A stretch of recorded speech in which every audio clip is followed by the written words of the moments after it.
Hello, my name is Marcus. I'm the compiler of a collection of therapy quotes entitled 1001 Windmills of the Mind, a collection of advanced self-help quotes taken philosophical, the psychodynamic, or the psychoanalytic perspective, which long ago, as I understand, is referred to by some, or perhaps many, as philosophical medicine and narrative medicine. This video will be part 6 of 6 on the topic of scapegoating. This originally started off as a 3-part series, and then now we've expanded it to 6 parts. So just quickly, in part 1, we covered an article by Vogel and Bell, sort of the fundamentals there, that in the family system, the scapegoating process is that the parents feel tension, unhappy, for whatever reason, so that when the kid comes on the scene, they manage to coax, prod, induce, frighten, somehow coerce the child to play a role in the family that allows the two parents to feel some tension release. That the role the child is playing draws off some of the tension between the parents. Parents feel some relief. So the child is considered to be quote-unquote holding or containing aspects of the shadow of the parents, and then they have to face it within themselves. So the mechanism is called projectification. So the father and the mother respectively will see something about themselves they don't want to face, don't want to know, onto the child. That's the projective part. They see what's repressed in them they don't want to know. So when something's in you, you don't want to know it, you say it's outwardly like that. That's defense or trick to make you unaware that it's with them. That's part 1, the setup, so to speak. So the child, they're going to see the child as possessing the thing about them that they don't want to know. Whatever it is, shame, unlovable, failure, unhappy, incompetent, unlovable, unworthy, or whatever it is like that. Could be positive or negative like that. But anyway, so whatever they're afraid of about themselves, whatever they don't want to know about themselves, what they want to face about themselves, maybe they're dishonest or something, whatever it is, or their golden traits, their potential, their possibility, whatever it is, if they see the child as having it, then in the manner of seeing the child having their unknown traits, disavowed traits, repressed traits, it makes them feel some release if it's seen outwardly like that. Okay, sidebar here. Projection is the means of bringing repressed material to consciousness. Projection is called a mirror defense. Look in the mirror, it's with you. Look on the screen, it's with yours. Okay, anyway, so back to the thing. So the parents project something about themselves onto the child. Now, the second part of it is they want the child to identify with them, i.e., make the child think it belongs to him. It's his. Like, make the child believe, brainwash the child, that trait about the parents belongs to him. That's his identity. His identity is going to be formed by this. Now the child is going to form his identity to please his parents. Now he's pleasing the parents by playing the role, by identifying with his own traits. Now the child ends up with some kind of composite of the parents' traits. And this scapegoating dynamic can take a variety of forms. Not just the traditional scapegoat where he's unwanted and unlovable. It could be like that. It could be a golden one. So the golden child one is, or the hero or the star, is that the child is meant to be successful and be a star so they can feel seen. They're afraid to be seen, they're afraid to be successful, but they want to be, so they want the child to be successful. That's considered benign like that maybe. But whatever the role is, positive or negative, let's say, if it goes against the child's authentic, personal, vital self, core self, true self, real self, budding beauty, if it goes against that, if his mask, persona, okay, pseudo self, as if self, okay, doing what the parents want self, this ideal self, this, they call it the social mask or whatever, if it goes against his vital self, then he's betraying himself. He's scapegoating himself, in effect, if that's the condition. So his identity is formed on the social side to keep the parents together, but at the cost of himself. So he's scapegoating himself. So playing the role means he's going to scapegoat himself. So his soul might look like that hunched up girl, that poor girl in the toolbox in the story talked about yesterday. I'll mention it again here in a minute. Okay. So the child plays a role in the family system. Okay. So the parents feel tension. They want tension release. Kid comes on the scene. Now remember, the parents are dysfunctional, they have a negative collusion, they're fighting with each other, feel a lot of tension, they don't know how to communicate, Neither of them got the primary dependency needs met.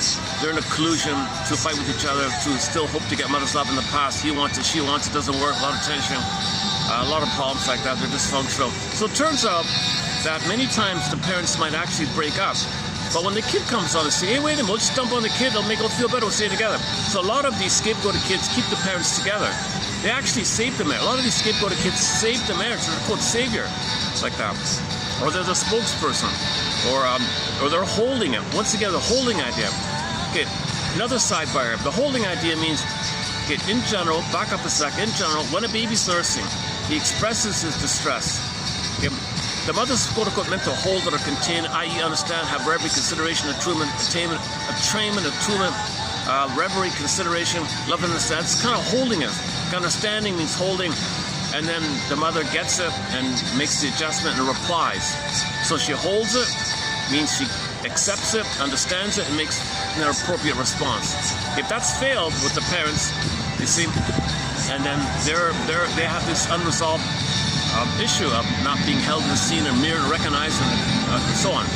So they're in that place where they're trying to get it with each other in the marriage. It doesn't work. Or they disperse onto the kid. Maybe the kid could take some of the burden of trying to mother them. Now the kid has a whole identity, a whole role. So the parents are invested in the child playing that role. That's a continuous discharge release, a continuous drawing out of the tension, constant tension, because there's no time in the trauma. The trauma is a time freeze, it's constant pain. So they want constant tension release. Okay, so that's another part of it. The child's kind of holding it. In a way, you can argue the child is kind of like the mother. The child is the parent for the parents. Because he's holding something. So if the child's the parent for the parents feel a little freer. They can do things. They go into society, they can work, they can function. And because the kid is at home doing that. And that's the story by Ursula Le Guin. So we also talked about Ursula Le Guin's story called Those Who Left Omacella. It's a made-up fictional name, Omacella. In Oregon, there's a city called Salem. If you reverse it, the Salem part, S-A-L-E-M, M-E-L-A-S, right? Melsa. And then you take the O for Oregon in front, Omelsa. Those who walk away from Omelsa. So Ursula, the famous author, the famous fictional youth, children's, adult, she does all these fantasy kind of novels and all that. So one short story, only 15 minutes long, is called Those Who Walk Away from Omacella. Did I get it right? It's about this. It's about scapegoating. So in this story, which she adapted from previous writers, she traces it back. The earliest version she said she found of the stories from Dostoevsky and the brothers Karamazov. Forgot how you say it. The brothers one. Anyway, and then the William James guy did a version of it. And then she did her version of it called Those Who Walk Away from Omacella. Something like that. Okay, so in her version of it, it's a short condensed version of it. So you have this imaginary place where everyone's getting along and they're kind of happy. They have a buffet, it's a festive, people go to the horse races, and people play games, and they do what they want, and you can make it up, whatever's considered a quote-unquote utopia. It's not a genuine utopia, it's just a thing of fun mode. So ultimately it's kind of defensive and hedonistic and smoking and drinking. It's a little bit like that, right? But they don't say it clearly. So each person's supposed to admit, what makes you feel better? There it is, that's your quote-unquote utopia. So you got a story an imaginary place called Omacella. And everyone's quote-unquote happy, let's say, superficially. Now, they go along with the happiness. They think they're happy. They don't know otherwise. They're in denial of the pain. They're in denial of the pain, and they have a kind of defensive, manic distraction happiness. They're not in an embodied happiness. They're not feeling their embodiment, their sense of the true self. They got like a fake happiness, a pseudo happiness, like a.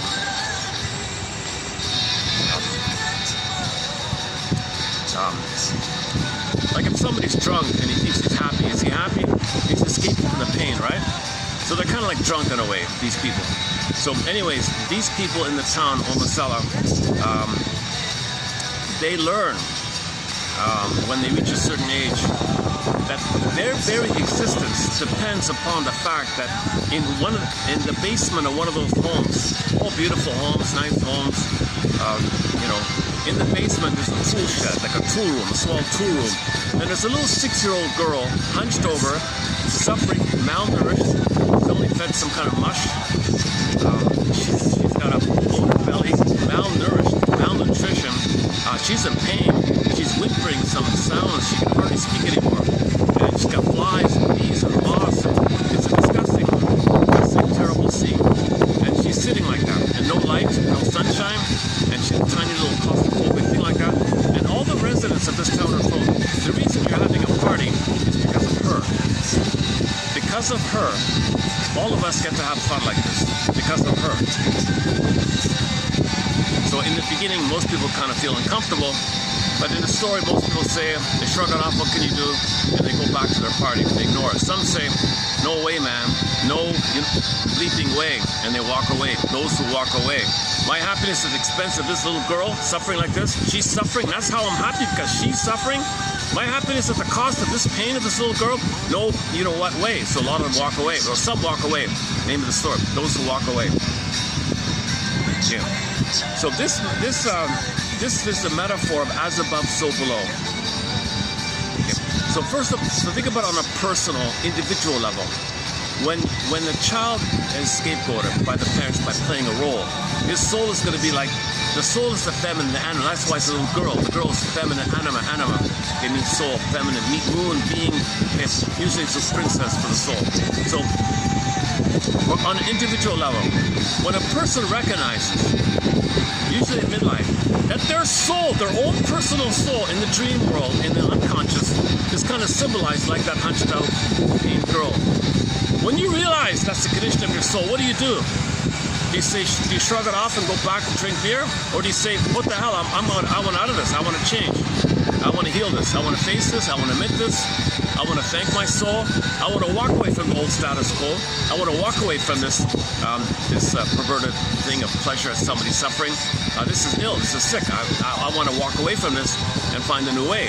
So some people walk away and they're going to branch off, where some keep trying and some do find a new life. So the new life one is the story covered by the Wayward Princess story, which was a follow-up in a successful version called The Wayward Princess, also discussed in the past 5 videos.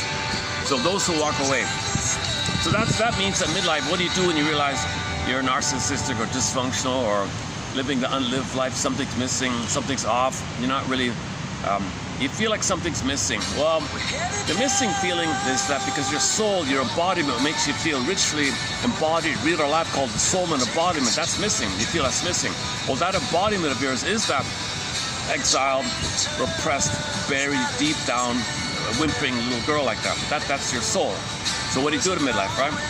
So usually in midlife people get some hunch about this, some groan, some hollowness, something wrong. You just say, simply, something's wrong. I don't know what it is, something's wrong. And then what do you do at that point in midlife when you say something's wrong? Okay, so like the story says, on an individual level, a lot of people say, well, I don't know, I give up, hand me a beer and forget about it. Meanwhile, they're living the unlived life. Some people say, what? I'm living the unlived life? I want to live the lived life. I want to live how it's meant to be. The Great Spirit gave everybody soul and a body. This is a sign of trauma for me to not be who I'm meant to be. What the hell? I got to fix this. I got to do something about it. I want to heal. Okay, I'm responsible for my life. This is my life. I'm responsible. So I got to face the truth. Mother failed me. That's what happened here. What happened here? And I perpetuated this because I'm loyal to mother, because I'm still trying to save her, please her. So I have to sacrifice myself to please my parents, to make them feel better. Holy, you know what? So then you do the audit, the midlife audit, the midlife examination period called the hero's journey. The second journey, so they walk away, it's like a journey idea called the hero's, famously known as the hero's journey. Okay, the monument, the common universal monument. Everybody's got to piece together, storyise together what happened. Now know what you could have known so you can feel what you could have felt. When you can feel what you could have felt, then the girl is free, you're embodied, you're animated, and so on. Okay. So let's continue on this individual point. Cross over now to the Wayward Princess story. An ancient story from the year 1000 or something. I found it in a book called The Scapegoat Complex by Sylvia Pereira. A very popular book on the topic. She includes this classic old tale. It's a great little story. It's only like 5 minutes long. So I've discussed it at length already, but okay, let me just do it like an abbreviated version. So you got the typical scenario of a kingdom and 3 daughters, and the pompous, narcissistic king says to the daughters, "I'm the boss. You do what I say. Everything's based on me. You got to play a role for us. You got to play a role for here. You got a responsibility to me. I'm the boss. You can't be free or do something that you like. You got to do something on my side." The first daughter said, "Yes, father." The second daughter, "Yes." Typical pattern. The first 2, the older 2, comply. The youngest one represents a deeper feeling. Something's wrong here. So the youngest daughter says, "That's not true." "What? You disobey me?" And he threw in the slammer, right? And then he was so enraged that his younger daughter wouldn't cooperate, so he kept it there for a while. Girl's suffering and all this, and the king's really fed up with her. "Yeah, I'm really fed up with you. Exile, banished to the wilderness." So they exiled the princess, called the wayward princess. Okay, the metaphor means in the wilderness, that's your unconscious. Shadow, unconscious, dark, dangerous, wilderness. So she's in the wilderness. Okay, that means your soul is in the wilderness. So that banished princess is your soul. So anyways, your soul is there. So in the story, time passes. It means when you recognize your soul is in the wilderness, you as a person can get along. You can survive, kind of thing. Right? You just learn and how to find yourself, to connect with yourself. So that's going on like that. So as you try to break free from the imprint, the traumatic script, when you grab the pen and write your own script, trial and error, figure things out on your own, you can survive, right? It's difficult. Yes, because your identity, your core identity, based on the role you play with your family. But okay, another sidebar, Twilight Zone, Gabe's story. Sometimes you can grab the pen and write your own script. So she's writing her own script. So she struggles in the forest like that. So the story is, the person is trying to find themselves, hero's journey, second journey. Now, as a person's trying to find themselves, you see the soul there, and the soul is doing okay. Finds a way to survive. The princess lives in a cave and eats nuts and fruits, and kind of tolerates life and figures things out.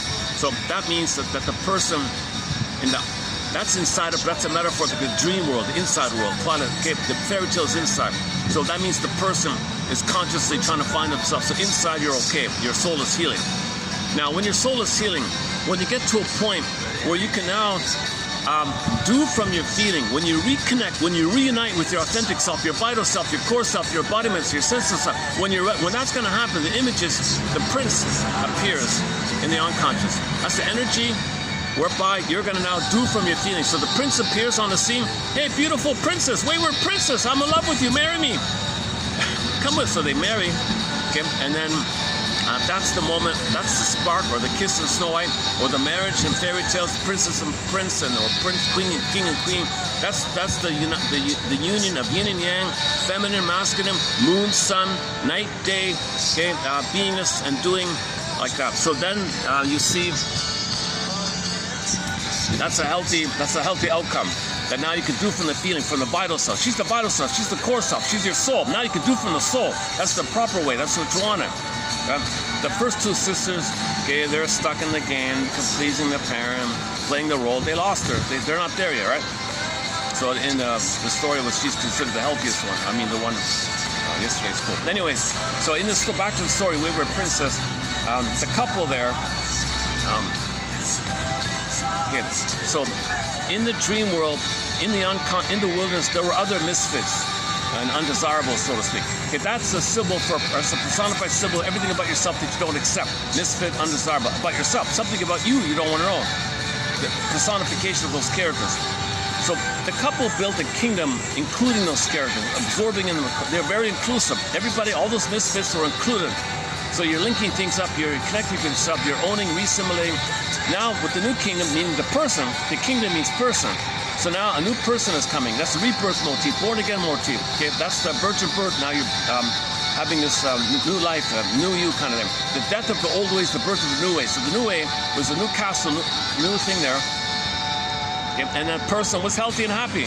So the story would be all prosperity in the land and creativity and generativity, and people are happy and singing in the land like that. No suffering, no slavery, no terrible thing, nothing like that, right?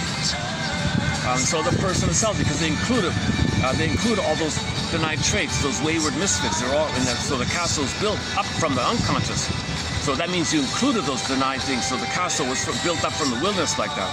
Yep. So now back to the original, the guy, the old way. So the old way guy, the father said, hey, what's this about some kind of fantastic kingdom, i.e. a happy person? What's this? I'm curious.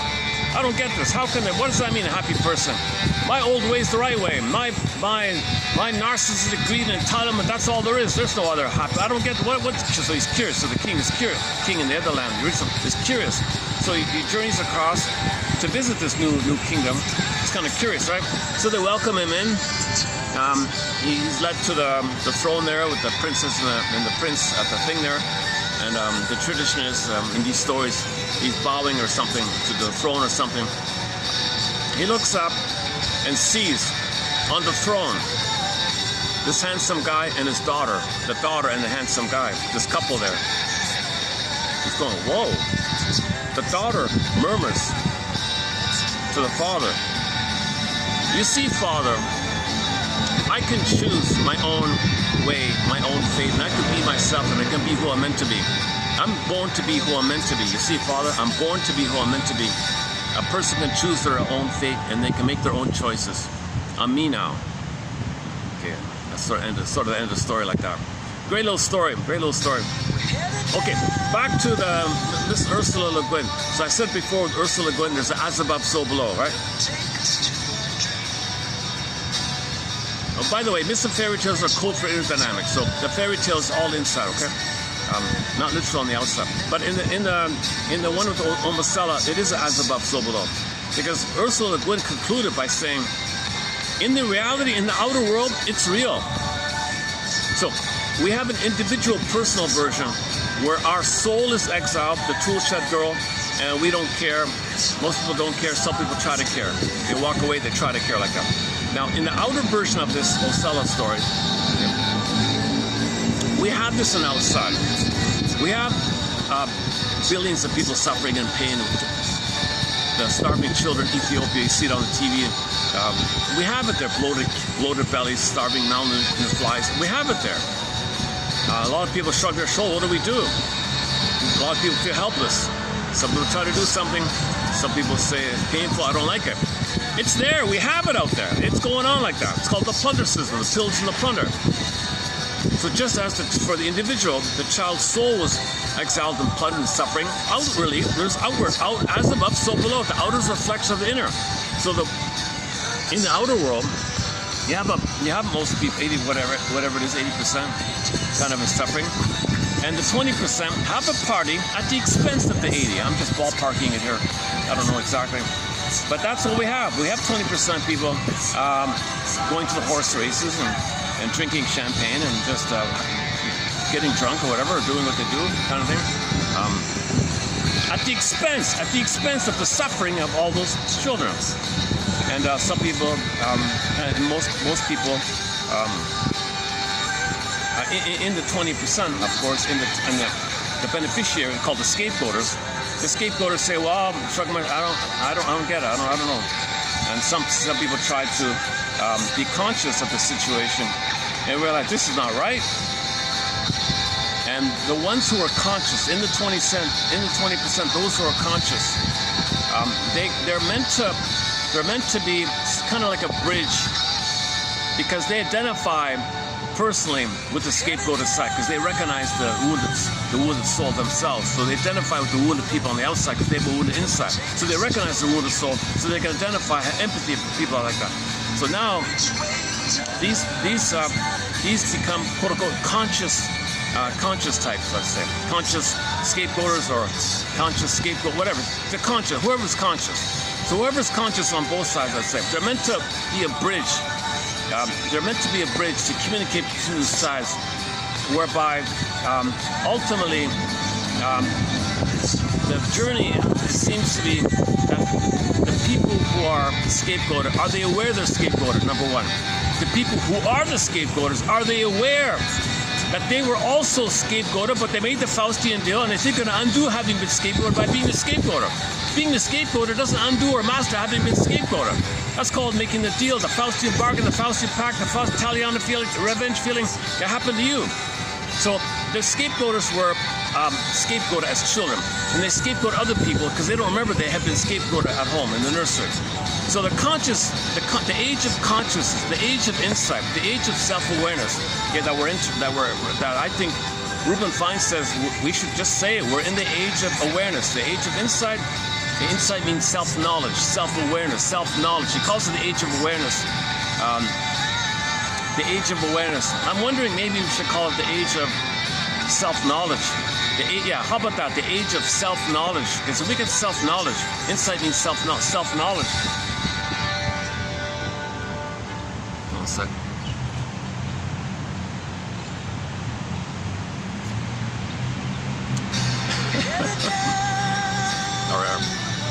I'm in a public place here. You'll see me distracted sometimes. Okay, Urban Fine declares humanity to be in the age of self-knowledge, self-aware. He simply says awareness, because there's knowledge. We got enough knowledge. We've got thousands of years of knowledge, and now we got psychoanalysis, psychoanalytic perspective, psychodynamic perspective, object relations theory.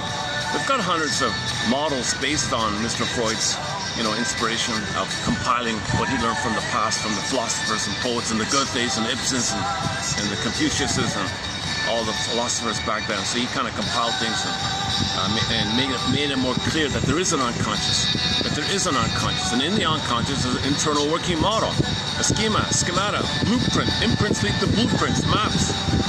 Okay. Human connections lead to neural connections, internal working model, assumption model, some kind of model inside based on interaction. Interpersonal leads to interpsyche model. And we go by this. And if this internal model is pain, the pain makes us recreate, hoping for a better outcome in the past. And now we're in this now, he has the famous phrase, repetition compulsion. We repeat, hoping for a better past. It's dysfunctional because the present's not the past, so we create an imaginary version of the past, hoping it's really the past, so we get a better past. Dysfunction. So the process of this was discussed yesterday, and I won't redo it here, but we have this rigmarole. Okay, so yeah, I often discuss the repetition compulsion, symbolic acting out, Ullmann and Paul's theory, and Erzat's self-object and psychic masochism. So we use Berger and the anger rebounding aggression, anger at your mother for not meeting your needs, anger turns in, feel pain, pleasurize him. To get out of the pain, search for the symbolic mother, addicted, do it again, addictive, do it, it doesn't work, insatiable greed. And the cloak is rationalization. This kind of model I discussed, you'll get it yesterday in the park here as well. I mean in this smokers. I'm in the smokers section of the mall here.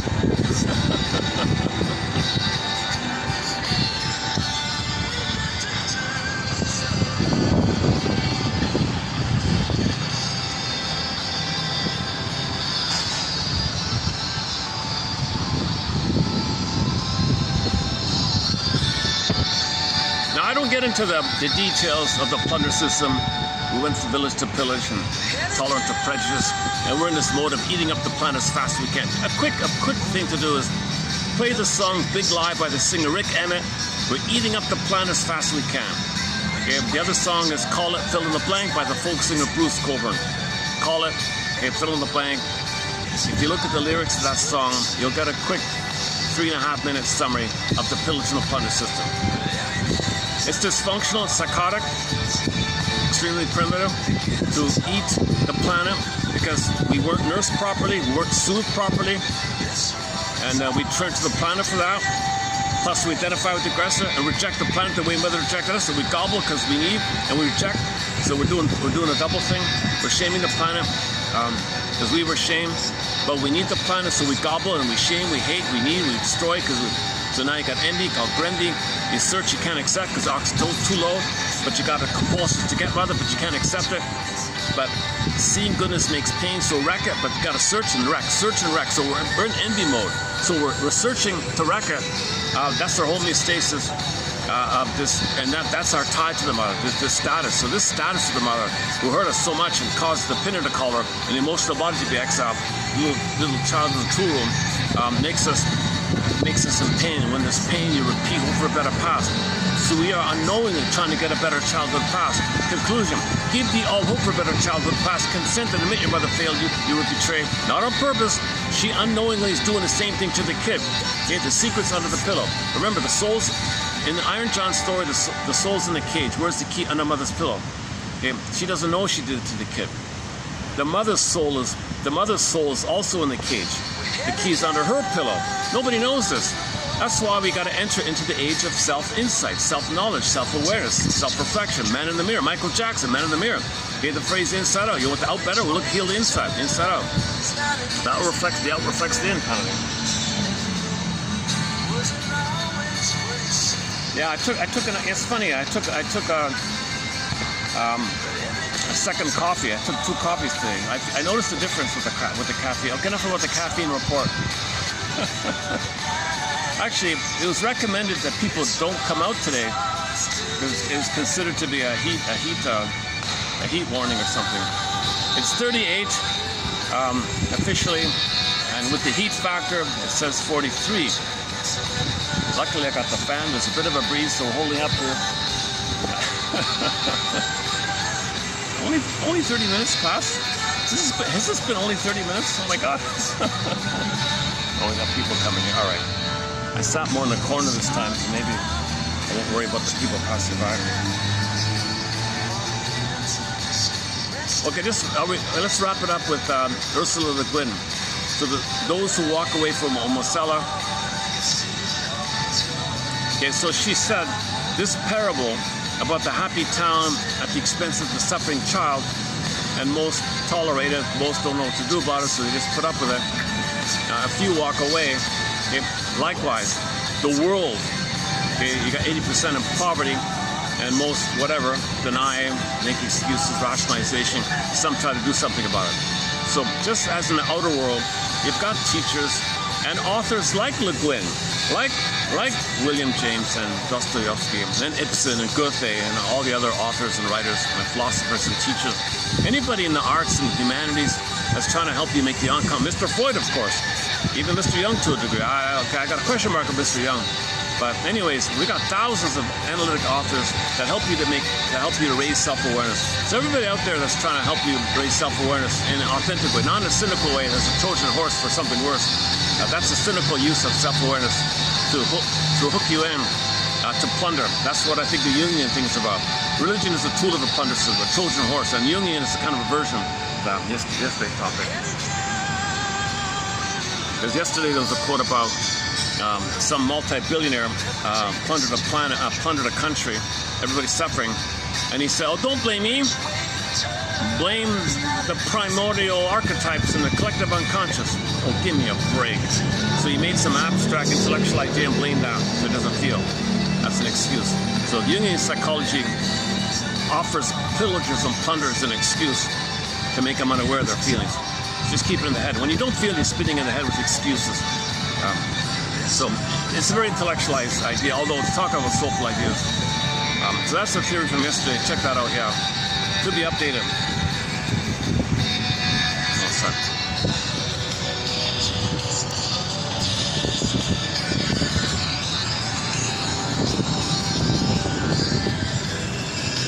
Can I do it like this? All right. Okay. Let me get comfortable here. So, are we finished with Ursula Le Guin's story?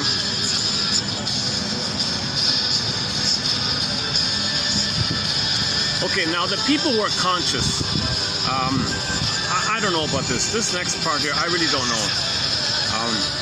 The so-called 100th monkey effect. If you got more and more people who are conscious, can it spread to the 100th monkey effect and poof, butterfly, and things get better, everybody does something? The age of consciousness would mean way of ethics and feelings and all. I don't know about that, because I just saw yesterday a spokesperson, a representative of the plunder system. A pillager has announced, and somebody was speaking for that person, that when they pillage and when they plunder a place, there's the traditional methods they always use, right? A lot of books about that. We'll get into that. I don't get into the details of outer. I don't talk about current things. But the point was, this spokesperson on behalf of the pillager was saying, "Oh, with AI, thanks to AI and everything's digitized, now we got AI and all that.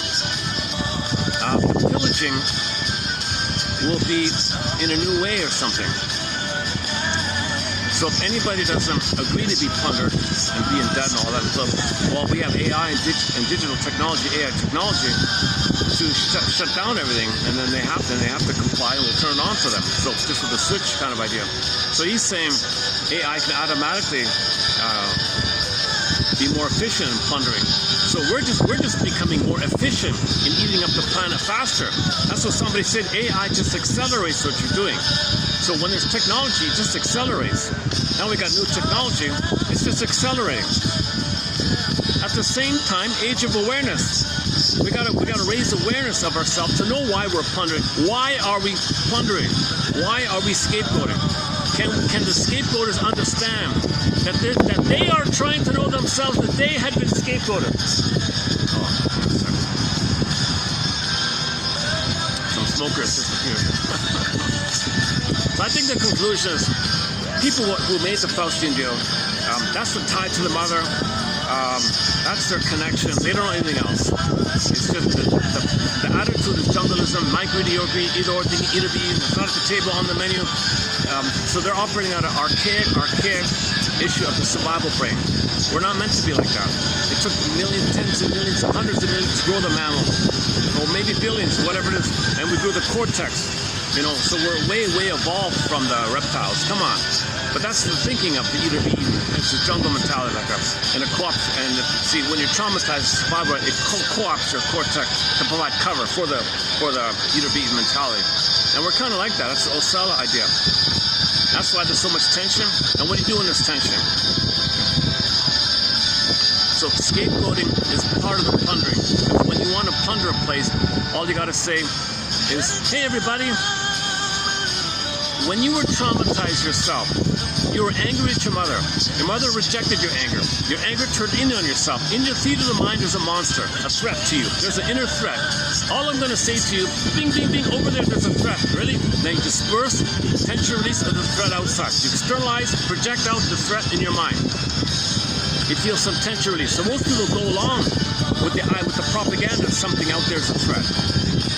That's what the behind the scenes, the schizoid behind the scenes plot, the cold, calculating Iago's type, as they call the schizoid psychopath. That's the most attacked, they climb like that.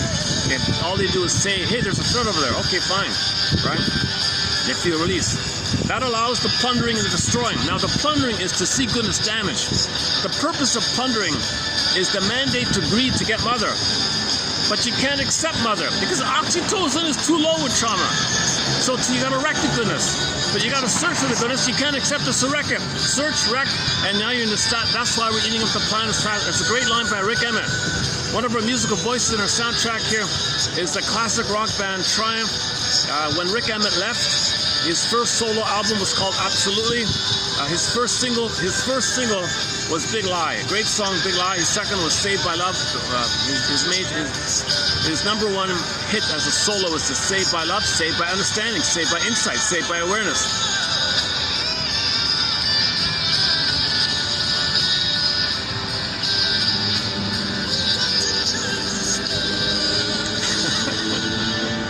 Should I turn it?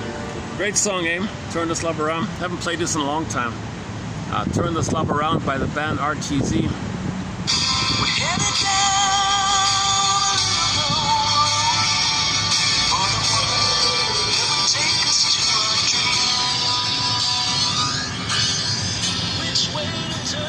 Should we take a break? Let's just take a little break from it. All right.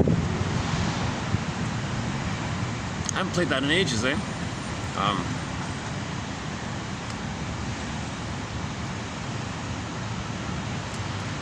Where are we here? Hang on a second. Okay, let's back up a sec. So I'm currently in the middle of is I'm trying to summarize some of the key points from the past 5 videos before we do part 6 here. By the way, part 6, I'm just going to read somebody's pamphlet. I found a pamphlet this morning called The ABCs of Scapegoating, 1947 or something, some old pamphlet on it. And it's general, it's light. I thought, okay, it's worth running through as a refresher. It's a good supplement. It's nothing really deeply insightful, but it's okay. It's kind of like Jane Elliott kind of material. It's a little more common sense, Jane Elliott kind of material. So part 6 will be just a little, like a tag on, a little supplementary kind of thing. It's not too. The core material was discussed in parts 1 to 5. Excellent stretch. The past 5 videos, if you can somehow, I don't know. I know I speak with anxiety, with my ums and ahs and stops and starts. It's hard to listen to somebody speak who's filled with anxiety. But content-wise, I thought there's some good stuff there. If my presentation, okay, I get it. Sometimes people say, "Well, who you are speaks so loudly, I can't hear what you're saying. You're too distracted by my anxiety, you can't hear the content, right? Medium is the message kind of idea." I get that. So the quotes go from 30. Go to 30. Oh boy. Today's 30:22. Go to 30:22. Okay. So go to 30:22, 21, 20, 19, 18, 17. Okay. Go to 30:17 to 30:22. Look for the quotes from 30 TQ 30 30:17 to 22. Those 6 videos there. You'll see the quotes there. So then you don't have to put up with my anxiety. But if you can put up with my anxiety, I think the discussion was pretty solid. Or a compromise, go to the short section, and there's some good shorts there. I think there's some good shorts there about the wayward princess story, and those who walk away from Omacella, and other points about the scapegoating topic. Okay, so the fundamental premise of scapegoating is, we mentioned at the beginning, is called projective identification. So projective identification, the underpinning of it all is called either or. Okay. When the baby's nursing, it's heaven, it's unity, one, perfect, bliss. Mother's omnipotent, he's special, grandiose, special. Mother's omnipotent, grand, great thing. He's a special, and it's all unity, bliss. He's Gardavi, Shabala, Shagula, Nirvana, paradise, utopia. The mother's perfect, he's perfect, and everyone's happy. He's a happy camper. If mother clicks on the phone, no time, click, abandon. Mother, abandon me. Okay, so now he's feeling stress, shame, tension, fear, worry, embarrassed, rejected. Oh my God, what's going on here? Fear, scared. Is mother gonna disappear on me here? I can't make it without a mother. The fear builds up. I cannot make it without you, mother. I'm starting to cry now. Mother, I'm scared here. Can't you hear my... Like I'm on the phone, leave me alone here. Mother, I can't make it without you. And she goes outside to have a phone call. You're abandoning me. I'm terrified here. Okay, when the fear builds up, snowballs, the final pathway is the anger. Then the fury and the rage. Then the desperation, the fantasy land, psychotic fantasy, going to devour the breast, control the breast. Now he's psychotic land, where he's going to devour the breast. Now he's in a rage mode, cannibalistic mode. He's got to gobble in to incorporate, to control the abandoning mother. Now this is destructive. He wants to live in love. Okay. When it crosses destructiveness, the letters cross EV, now it's destructive. Now mother's not there, but it's a cry for love. Anger's a cry for love. SOS, fury is a cry for love. And now if he's labeling, oh mother, you're such and such, now if he's really labeling, judging, like accusing finger yesterday, if he gets to that point where he dehumanized the mother because he can control her, he thinks he can control the mother. If it's not a mother, it's a thing. He's desperate like that. That's the accusing. Now at this point in the image, it's the accusing finger. But mother doesn't respond. You take the accusing finger onto yourself. The accuser, right? The Michelangelo accuser, the pointing guy. But this pointing image can be the guy with the horns, vampire squid, vampire. It could be all the monsters, any kind of monster. All your evil queens and evil wicked witches and evil queens characters.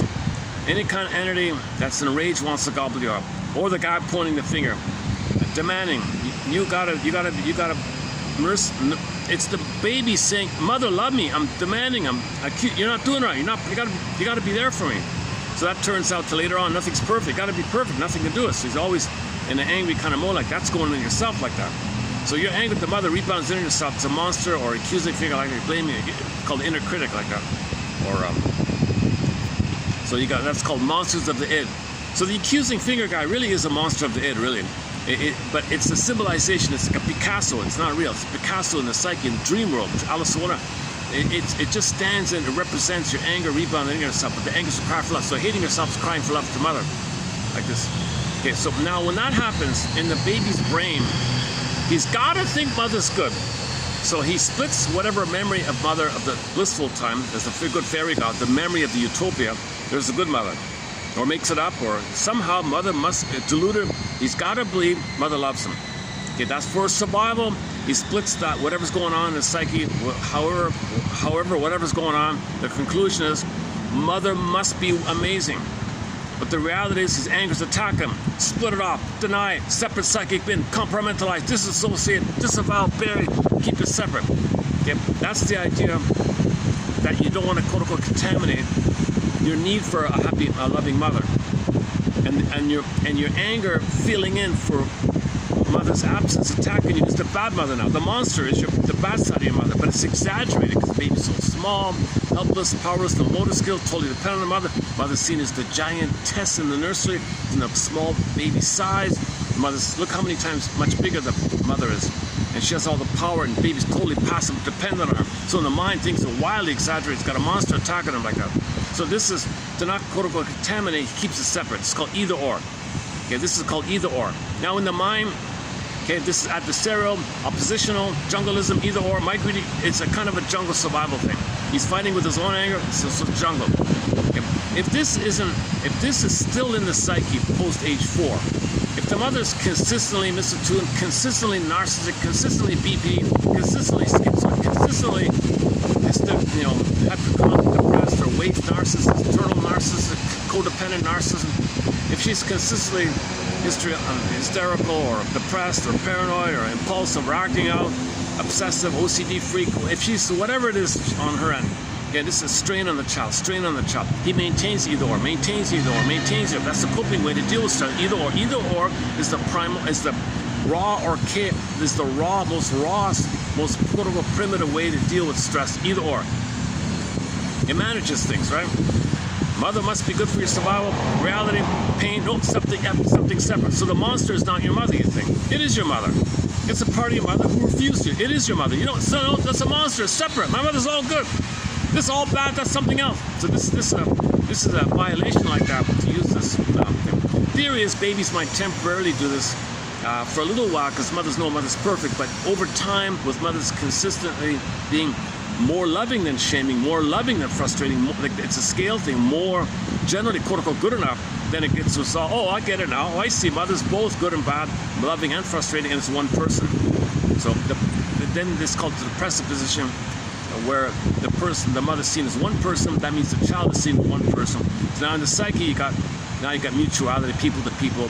Now you got a template of what's called whole object relations, mutuality, thou to thou, which leads to companionate love, companionate relationship, Freud, mutuality, seeing people, having empathy for others, recognizing others, the reality of others. You're able to recognize the reality of others and have empathy for them, and you're able to walk a mile in their shoes, not with your shoe size, with their shoe size. You validate the reality that they have feelings and pain. And you're open and curious to learn about them and know and understand them, and you can walk a mile in their shoes, and you can articulate you can express ultimately what they're going through and have a communicative thou to thou exchange like that. So you can do thou to thou because in the developmental process, you only get thou to thou if mother's seen as a whole. You cannot have individuation and be either or.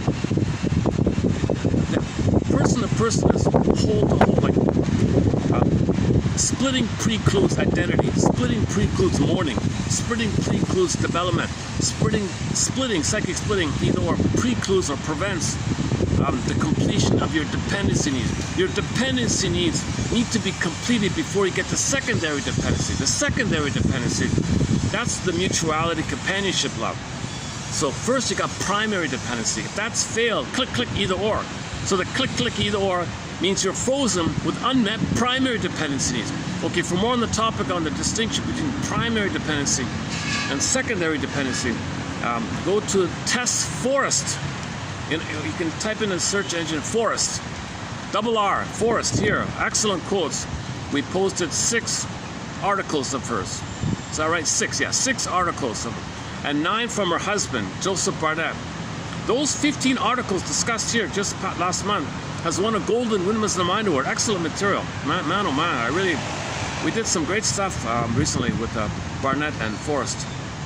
They're a power shrink team. He was a medical doctor shrink. She was a family systems PhD psychologist, that woman. But they were wildly popular, and their phone is ringing off the hook, and all around they were in an airplane constantly flying to places, giving lectures like that. They were great. Their articles are great. No book. Man, oh man, if I were a publisher, I said it before, if I were a publisher, I'd take those 15 articles of theirs. Basically, there's just 15 articles. If you take those core 15 articles, you got a book right there. You got a best-selling classic book right there. Okay, Joseph Barnett, back in the 60s, and his wife. One funny thing was they were in Mexico once, and he gave the talk about the marriage between obsessive and hysterics. And then she came on, gave a talk about two obsessives. So you got a real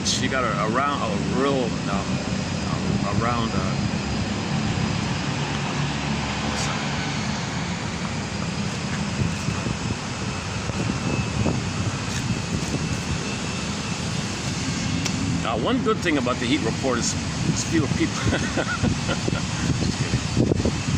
Yesterday was here, there was quite a few eruptions. Yeah.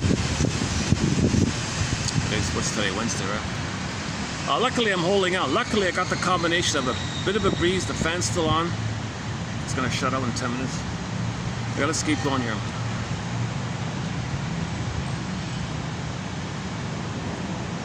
So where are we? We're talking about primary dependency needs to secondary. So in regular development, you have the primary dependent, i.e. narcissistic needs.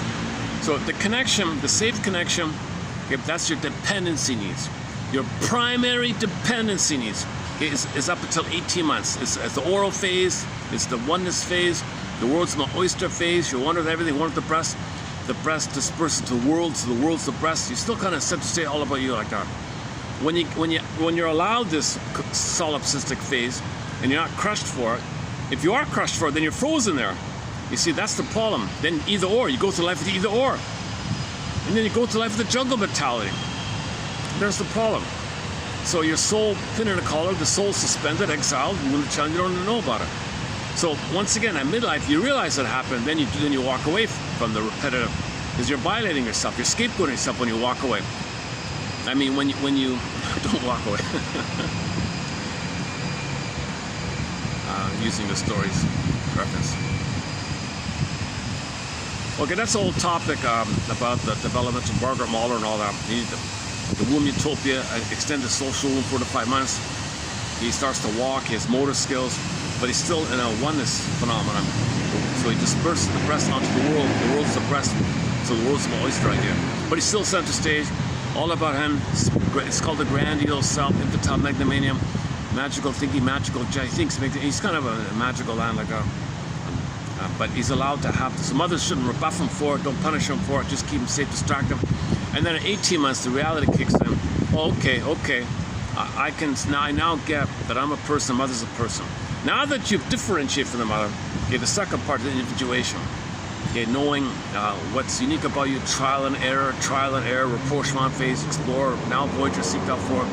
And the mother has a role like that. And the father is uniquely qualified, especially to teach the child about the world outside the mother. So the father is very important like that. If the child gets his primary dependency needs, and the father does his job to teach the child about the world, he'll be quote unquote individuated, where he'll go to life with a sense of self, feeling embodied, feeling realistic like that. So he won't be in this constant lifelong struggle to get a better childhood, recreating the past and the present in a mirage symbolic way, get a better past. Always have jungle mentality, either or mentality, my greedy, your greedy mentality. Oh my God, I just saw the news report. The guy who said that just passed away, apparently. he bombastically explains it like that. I'm telling you, he has no clue. That guy had no clue anything beyond jungle mentality. That's a sign of severe trauma. If you think in either or terms, if you think life is just eat or be eaten, if you think like a lizard or something, you know what I mean, right? If you just think it's just survival. See, lizards and iguanas and chameleons and frogs, they only think in survival. There's no mammal, like there's no warm hum of the soul and embodiment, the feeling alive in the body called the body and the soul, the feminine, the being, sense of being. That's missing. It's all empty or something. All you got the survival brain saying, my agree to your agree. That was the slow eat or be eaten idea. And he was bombastically saying that. So somebody confronted him, why are you eating up the planet? Why are you destroying the planet? I'm telling you, I gotta destroy the planet, because if I don't destroy the planet, if I don't eat, someone will eat me. If I don't eat, they'll eat me. Oh my God. Oh my God, can't you listen to yourself?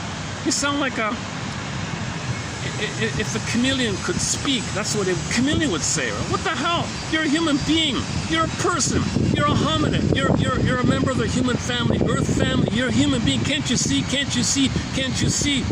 You're a member of the human family, Earth family, human family. We're all one family. Family. Okay, this thinking is a sign of trauma.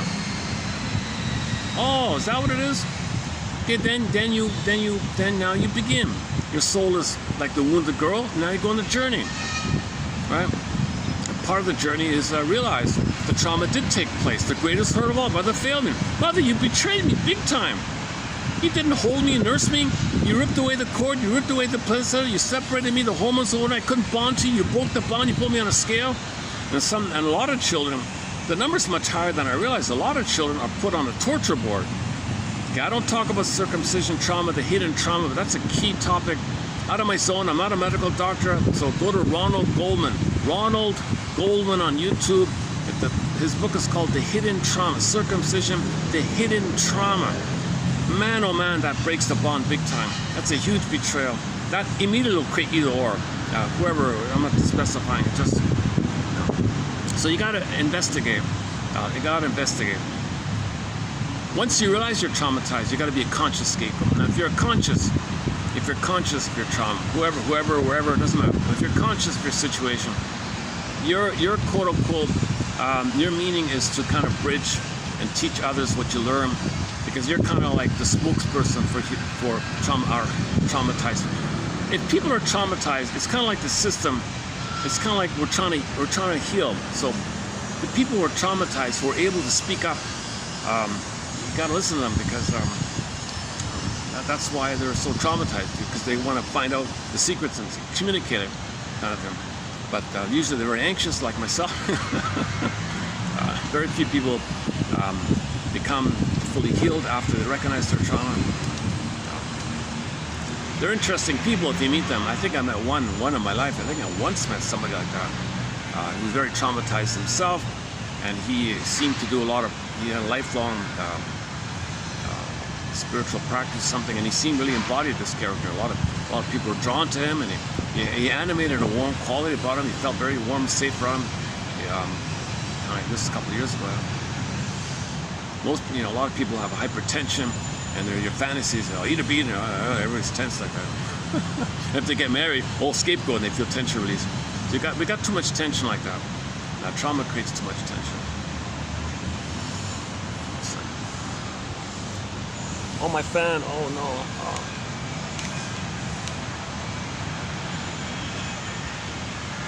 It's a pity this thing couldn't give me 2 hours. It only gives me 1 hour, this thing. Okay, in 5 minutes you're gonna see me pouring in sweat here.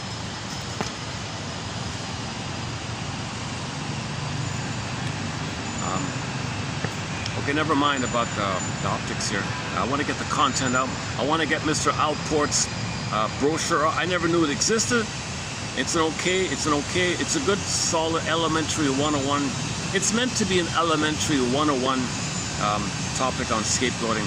Yes, he's part of the plunder system. Yes, it's a propaganda. Yes, it's a Trojan horse. Yes, it parrots the assumptions that you have to go along with.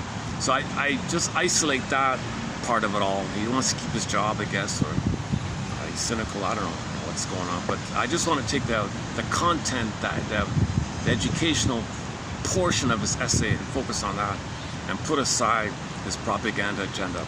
So it's a Trojan horse like most of these propaganda brochures. So that's, I tend to do that. I'll look for the useful bits of things. So.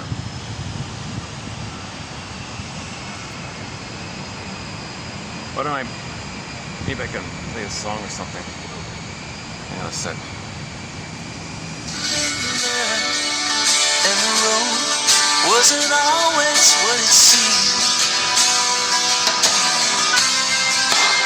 But every day there's a little more light. Now, there's quite a few of those people, huh? Not just me. All right.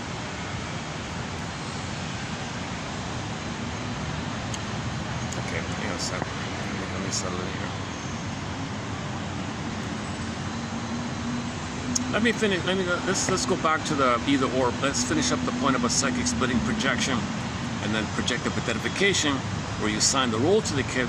That status of him identified allows you the continual dispersal, tension release, drawing out of your tension when the kid is holding it. The kid is holding it. He's suffering. He's getting body armor. He's playing the role. He's acting out.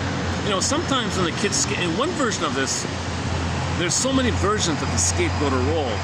But one underappreciated version is the kid who becomes the bully. If both parents are obsessive, OCD freaks, paranoidish maybe, very scared like that, very terrified inside, very paranoid, and very OCD freak. If both parents are, you know, hyper-perfectionist OCD freaks, they covertly want the kid to be a bully, to act out their anger, to disperse, be impulsive, be hysterical. It's a release for them. All right, kid, you knock yourself out. You be crazy. You be a rebel, whatever. We feel a little better. So they coax the kid to be like that, and then it's embarrassing for them. But if others say your kid is very naughty, we did everything perfect, we're the victim, so they have to turn up. So they're narcissistic themselves, so they make it all about them. But they secretly covert in a passive-aggressive, jib-by-jib, covert, sneaky way. They induce the kid to act out. So that's when the kid is a rebel. It keeps the parents together. It offers tension release, tension discharged by their behavior. Because they got a lot of built-up anger. He's expressing anger. Now he can voice the anger. They feel some relief. But if they got too much anger, he wants to act out. They feel, they're so angry themselves. That's kind of like on the extreme end, right? When the perfectionistic parents create bully kids like that. And that keeps the parents together because they have so much tension amongst themselves. If that kid wasn't being a bully out there in society, they'd fight amongst themselves. So in order not to fight amongst themselves, they just put their focus on the kid, doing all the fighting outwardly. And they feel like a vicarious discharge, where the kid is them fighting with the world is their partner. Oh, good, I feel some kind of vicarious fantasy release like that. So it keeps the parents together. That's not the only way. Another way could be the parents feel like failures, unlovable, so they make the kid like that. They want the kid to be a failure, unlovable, so they don't have to face it within themselves. So that's okay, kid, you be the unlovable kid. So here's the selection part. Logan and Paul, let's say the parents had 10 kids or something. They don't have five kids. The parents will scan the 5 kids. Who are we gonna scapegoat here? Now they don't vocalize it. They don't say openly to themselves, we have 5 kids, right, dear? We need 1 kid to be a failure so we can feel better about ourselves, right? That's right. Who are we going to choose? Well, the kid with the least talent, the least skills, will scapegoat him, the weakest one, and we'll tolerate him being a failure. You don't have to do anything because the other kids are more useful, so we'll do it that way. So they don't think it like that, but that's what happens. They'll pick the kid with the least skills or who does most poorly in school or whatever, and they'll scapegoat that one there. That's one theory about Vogel and Paul about the choice selection. Like why, if there's 5 kids, why did they choose one or the other? Sometimes the mother says, no, pick that one. Why, darling? Why do you want to pick that one? Because he looks like you and I hate you and I want to dump on him because I hate you and he reminds me of you so I can dump on him. Okay, darling. Sorry, kid. You remind her of me. She hates me. So if you play me and she dumps and discharges this place onto you, it keeps us together. Okay, so you stand in for me. and let her divert her rage at me to you, the scapegoater. So the kid looks like the father's going to be scapegoated, another version. Okay, and there's a whole long list of versions. I could spend maybe at least an hour on this topic. You got the hero role and the independence, the mascot role, and the star and the golden child, and a few others. So the scapegoat role. So it's called the emotional triangle by Murray Bowen. Okay, too much tension. So the third, the spurt triangle effect. Idea. Okay, so in part one we did Vogel and Paul, right? A lot of great material there. Part two was some miscellaneous quotes. Part three was the Ursula Le Guin story. Part four was the princess story, the wayward one. Yesterday, hang on. Yesterday was a good one too. Off the PC. What was yesterday? Oh, you gotta be kidding! I forgot. Oh man, I just did it. I just did it yesterday. Right? You gotta be kidding! Hang on.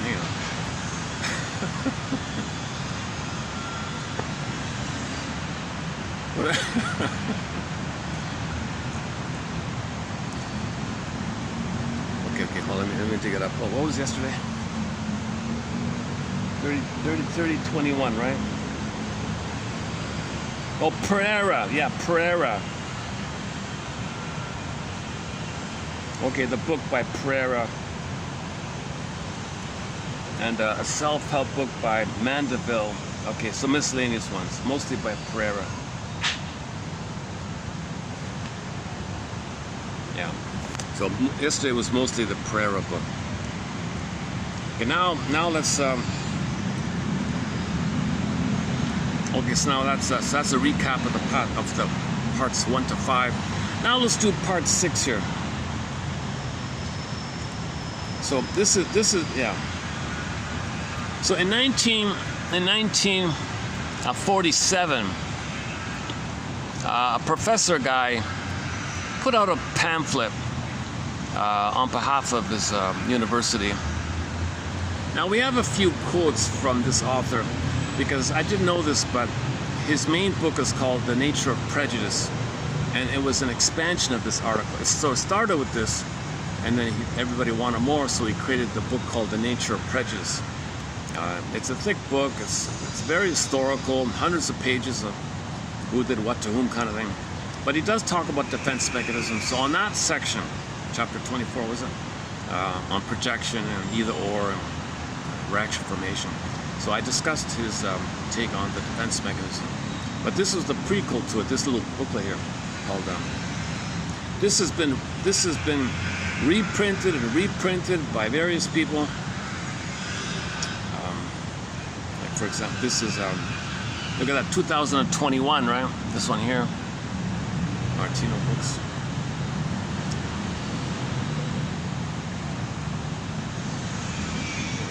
It's a reprint of a latter edition even, so it's not even the original.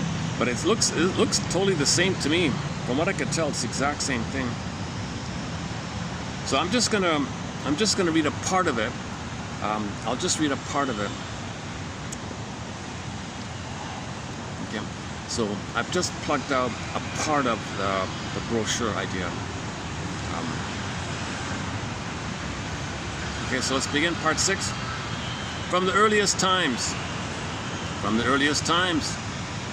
among all peoples, there is to be found the notion that guilt and suffering can be transferred to some other being or person, to the primitive mind. Okay, be careful. He means like psychologically primitive. We in the current day are psychologically primitive. We have the paranoid schizoid mind. That's a psychologically barbaric. We're unconscious psychotic. Scapegoat. Destroying the planet is psychotic. It's primitive. It's primitive to have 80% of the people in suffering and poverty hand over. It's a primitive. We're supposed to cooperate. We're one family, and we're doing all this harm like that. It's a very primitive thing. So he says it here. We're still in a primitive mind, actually, despite our mask of civility. That's just a cloak. That's just a Trojan horse, actually. And the more primitive, the more fancy our buildings, the more pretty we look or something. But underneath, so this is like a chameleon thing. We look nice, but we're still doing it. We're still destroying. So endless examples, right? The soil's damaged, the water's damaged, the air's damaged. Okay, we're just damaging. And now the announcement that the guy said he's going to plunder even more efficiently. High-speed plundering, high-speed trading, high-speed pillaging. So we're not. Yesterday there was a quote from the comedian. Behind every soulless heel, there's an unhealed soul. Behind every soulless heel.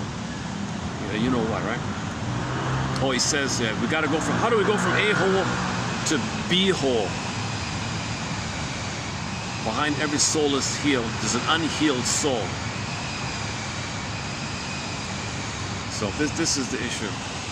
How do people realize how can people who realize they have an unhealed soul help everyone else to realize they have an unhealed soul, so we can all walk away from Homosella and all together enter into the age of self-awareness and healing and create the new kingdom like the princess, the wayward princess. We got to be like that's an incredible story. It's short, it's clear, it's vivid, it's insightful, it's compact. It's a great gem of a story. I can't believe a major film wasn't written about it. I don't know what's wrong. That should be a major film. That's a great story. The Wayward Princess. You'll find a copy of it in Sylvia Pereira's book called The Scapegoat Complex. Other authors included in their books. I noticed as well. The original is from what's his name? IDS or something, some compiler of ancient tales. So there's an original compilation of ancient tales. This idea, I forgot his name. Anyways, you can find it called The Wayward Princess. Man, oh man, that's a great story. So we all need to. Well, we'll automatically be wayward princesses, right? See, most of us are like the first and the second princess. Yes, plundering the planet's okay. Yes, mommy, destroying the planet. Oh, our suffering makes you feel better because you can't face your trauma. Oh, okay, so you're just perpetuating the hamster wheel thing. And things are getting worse. Back to Bruce Coburn. The trouble with this quote-unquote normal is that it keeps getting worse, right?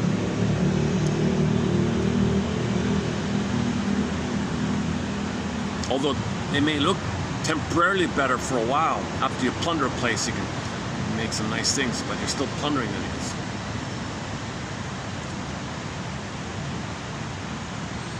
And this excuse, oh, blame the primordial archetypes in the deep collective unconscious. Well, give me a break. So that's a rationalization. To look for an excuse. So you're blaming something as a defense against taking responsibility.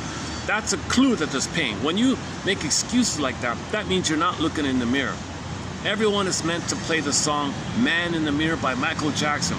You want the outer to get better? Start with the man in the mirror. I'm starting with the man in the mirror. Man in the mirror. Look in the mirror and heal that person, and the outer will get better, inside out.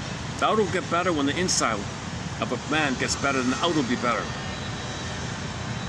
That's turning the love around, kind of the name of the song, today's song. Turn this love around. Look inward like that. Because it's inside out. The out is a reflection of the in.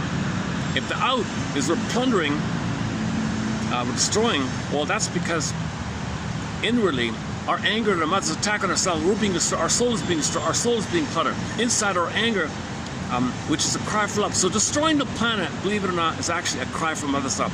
We're actually destroying the planet, okay, as a unconscious whisper cry, Mother, could you please love me back in the nursery? Mother, could you please love me back in the nursery? So the little inner child memory of the survival brain, us. Mother, could you please love me? Mother, could you please love me? That collectively, that ends up with plundering the planet, gobbling up the planet. So each person is, so this all, the correction, the number one source point, for Pete's sakes, it's called lotus birth. You got to start off with the lotus birth. Bring back the lotus birth. You got to leave the cord, leave the placenta, hand the baby to the bosom. He looks for the nipple, latches on, skin to skin, warm, no wash up, no clothing, heat lamp in the room, continuity of the blissful, warm, oxytocin, blissful cocoon utopia. Babies need the primary dependency needs meant to continue. You can't crash it up her.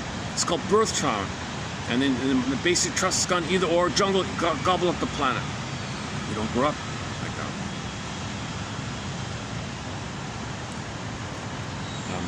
Where are we? From the earliest times, among all peoples, there is to be found the notion that guilt and suffering can be transferred to some other being or person. Okay, I didn't know that. I just saw it this morning. Yeah, he said in the essay, what the guy did was, there's a goat, one spokesperson for the community puts his hand on the goat. We did all these bad things, goat. Yeah, we did this bad thing and that bad thing. Got a goat. He goes away. Really? Magical thinking, right? So it's just a fantasy exercise. That's a primitive mind to think you can expel your inner pain by saying it to a goat and the goat runs away. What the hell, right? But you can see the symbolism that is that there is a pain like that. To the primitive mind, this transferring of blame and sorrow seems reasonable enough to the primitive mind. For the primitive mind commonly confuses physical with the mental. For example, if a load of wood can be lifted from one man's back to another, oh, why not a load of guilt and sorrow? That's the primitive mind, right? Magical thinking. Wishful thinking, man. I make it happen.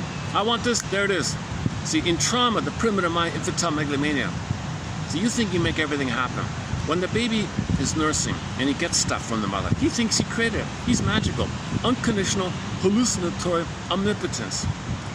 He doesn't even have to think it. It's just there. Or if he thinks it, it's there. Or if he utters it, it's there. Or shakes his rattle, it's there. He thinks he's creating everything. So whatever he wants, he creates it. Oh, you feel pain? Oh, just go away. Go. He thinks he thinks he's a magician, a sorcerer. This is all this primitive idea called narcissism, right? Healthy people don't have these magical thinking ideas. Or if they do it, they are aware of it or something. They make themselves conscious, but they analyze themselves, shrink themselves, right? All right, everywhere we see our human tendency to revert to this primitive level of thinking and to seek a scapegoat. So it's still going on, even today. Okay, gossiping. Okay, that's okay. Two friends get together, they feel uncomfortable with each other, they can't talk to each other. Let's pick a third. Well, let's go. Oh, how about so-and-so from our class? Yeah, let's scapegoat him. So it still goes on. There's mild, harmless versions.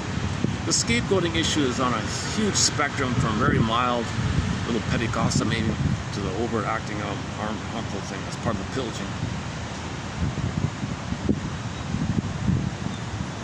Where are we here? Oh, what happened to my phone? Freaked out on me here.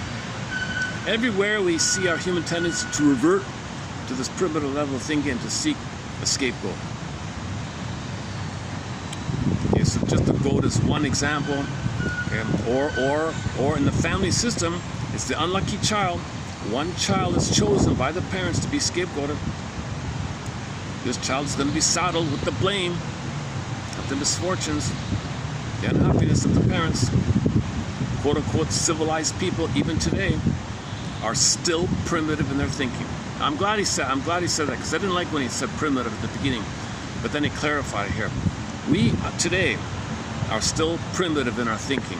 If you think in either or terms, adversarial terms, jungleism terms, oppositional terms, if you think everything's ideal or perfect or heaven, or if you can't do middle ground, if you can't do what Kenny Shields sings in his excellent song called Storyteller from their debut album, Under Heaven, Over Hell. Under Heaven, Over Hell, this middle ground. Okay, not you.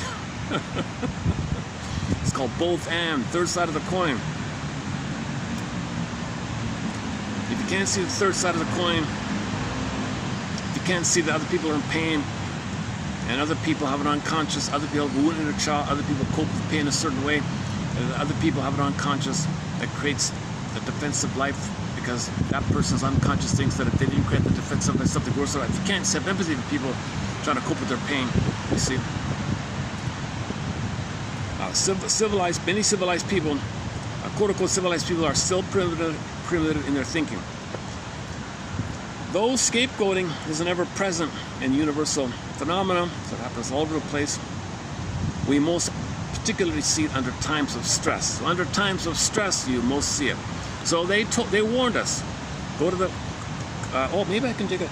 If I'm online, hey, I forgot about that. Go to the film called The Big Short. Let's see, hang on a sec. Give me a sec here. The Big Short, the closing clip. The Big Short. They said, okay, the next round of plundering, there's going to be more stress. Well, we're going to revert to scapegoating. Notice people, you're going to blame helpless people. You're going to blame innocent people. You know, we'll do you good. We'll import some people from plundered places, and you can blame them.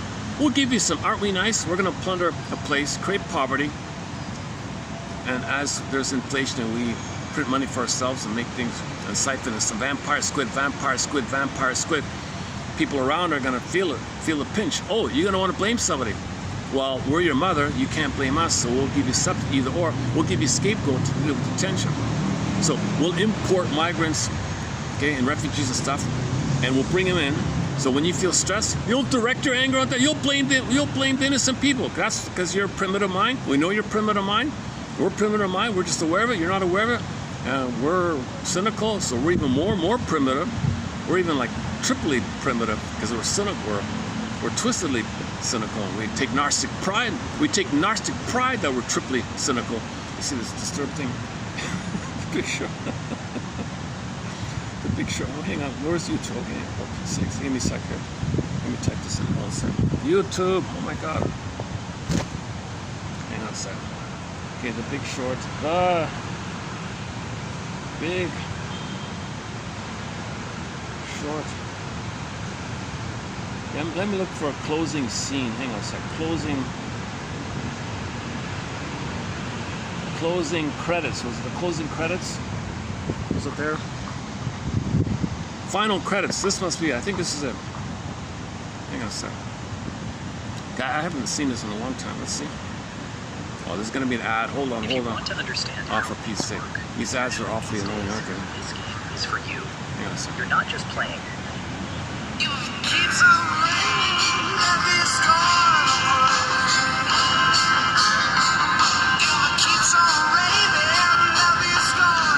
Oh, they're even playing music from them.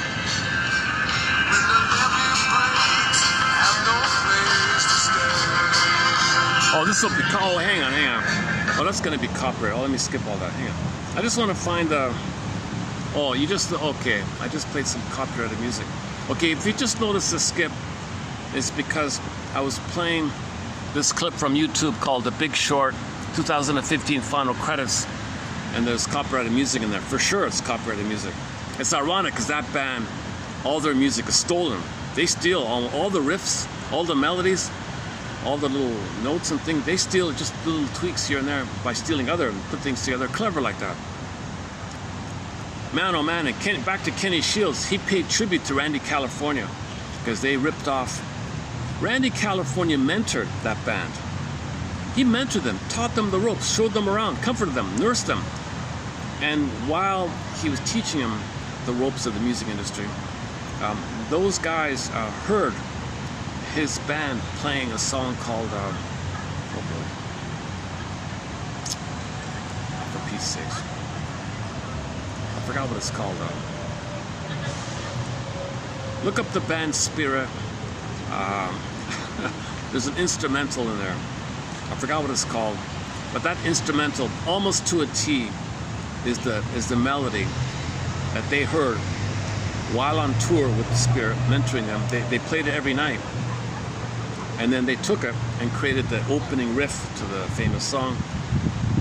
And they say, hey, what the hell, man? You heard us play that every night for a whole year, and we were helping you, and here we are taking, don't give us credit for that. That made you a big star. That's the most famous melody like that. Oh, I know what you're talking about. Lawyer. They sued him, and he's a goner, that guy. Very mystery. Very sad story about him. Kenny Shields paid tribute to him by playing a cover of one of his other songs called Nature's Way. I'm not saying they deliberately did that to him, but it's a very mystery. Played the song Rock and Roll is a Vicious Game by April Wine. But that band, I don't like that band because there's a lot of famous riffs were stolen. And what really took the cake for me was there's an old lullaby for children in a poor village in Africa. There's a lullaby that was stolen, twisted a bit, sped up a bit, and to make a big hit song. And they don't give credit to the ancient traditional lullaby. And apparently almost everything by this band was stolen, ripped, stolen this. So they scan, they scan, steal, put their name on a stamp and ignore. There's a whole thievery industry like this. Okay, so yeah, I didn't mean to go on that topic. Hang on. Is it still going on? Okay, let me just forget about the music part. Hang on, let me just lower the volume. I think it's at the end here. Hang on.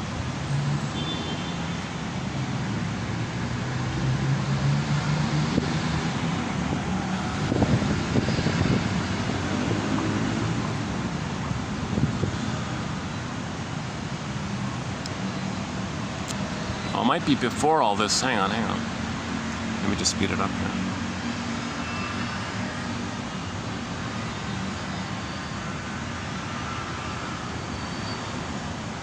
No. Oh, so it must have been before that. Hang on. Hang on a second. I should have prepared this. Wait for the annoying ad here. Skip. Thank you.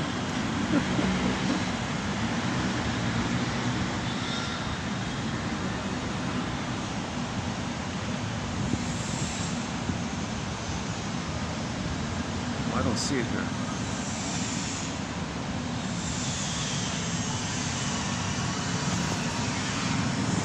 Oh, it's not on there. The closing. It's got to be on some other one. Okay, it's not the final credits clip. Sorry, my mistake here. Let's try again here. The Big Short. One second. The Big Short. One second.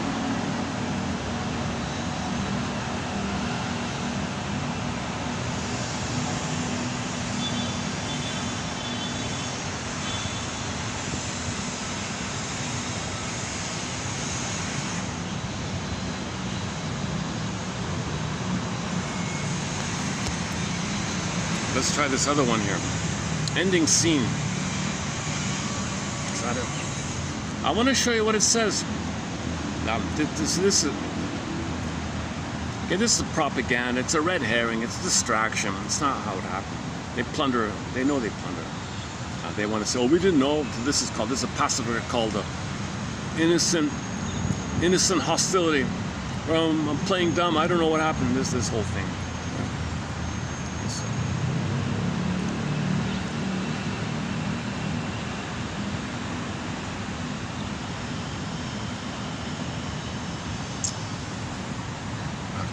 Maybe they cut it out or something.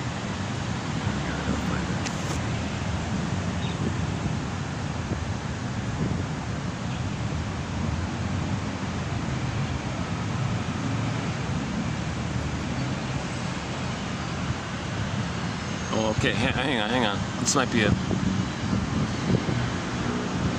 Okay. Was that it?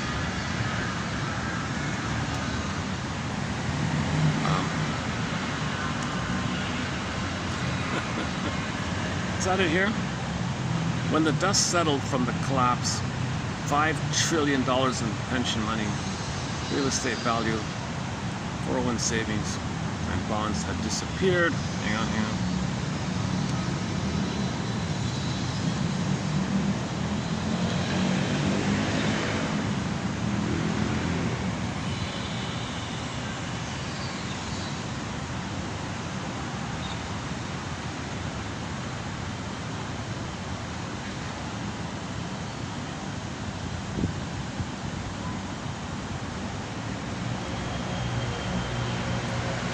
Um, 8 million people lost their jobs, 6 million people lost their homes. Hang on. That's not the one. Hang on.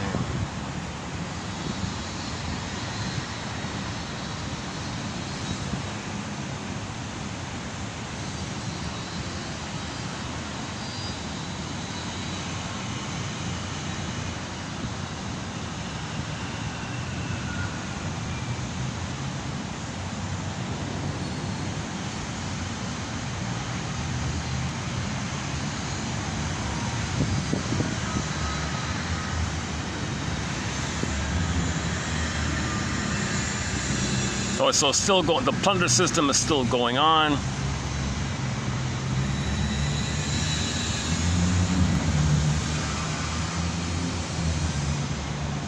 Oh, oh, for Pete's sakes. Oh my goodness.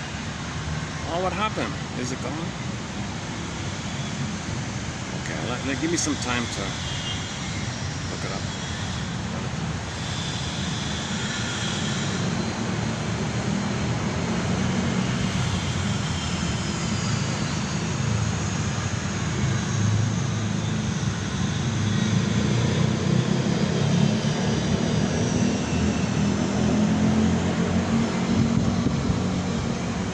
It's got to be in there somewhere. It says that the next time there's a big short, migrants will be around, and you can blame them. So it's primitive, it's still going on. Aren't we nice? You can blame the migrants. Okay, it's in there somewhere. Okay. Sorry, I took too much time with that. All right, thought I'd get lucky and find it easily. Okay, let's go back to the brochure. Civilized people are still primitive in their thinking, still greedy, still entitled, still narcissistic. Rules me living. My right, I'm center stage. Okay, the world's depressed, I got a siphon. So the baby mentality, you're operating from the timeless baby mentality. Okay, the baby is entitled, the baby is center stage. He can't give, he can't love, he can't care. He's supposed to receive. If a baby breaks something, he doesn't feel. Baby hits his if the 4-month-old baby hits his twin brother, he doesn't understand twin brothers in pain, doesn't get it. They're kind of coming from this autistic, psychotic kind of place. Autistic thinking, psychotic thinking, semi-psychotic, semi-autistic kind of thinking. They don't care, they don't feel about it. They're coming from that kind of mentality. But they're entitled to the baby, they got a nurse. Still, when real needs are not met, you keep trying to get it. That's why we're eating up the planet. We're still trying to get mother's love in the past. We're eating up the planet, destroying the planet, still trying to get mother's love in the nursery. When real needs are not met, without awareness, you have the compulsion to repeat to get a better outcome for the past. Only consciousness and the light of awareness makes you aware that you had to play a role for your parents, you didn't get your needs met, and then you begin the second journey. You walk away from homosexuality, you walk away from plundering, kind of thing. Now you can't totally walk away because you're part of it, you benefit from it, so you got to stand in two worlds. So his idea is to be conscious. Okay. I don't want to sound too preachy or something like that, but it's an emotional topic. Yesterday when I talked about that billionaire who plundered the country and created slavery, I said, well, blame Mr. Young, or blame Mr. Young's theory. Mr. Young gave you some ready-handy, abstract, philosophical, new terms to blame. Don't blame that.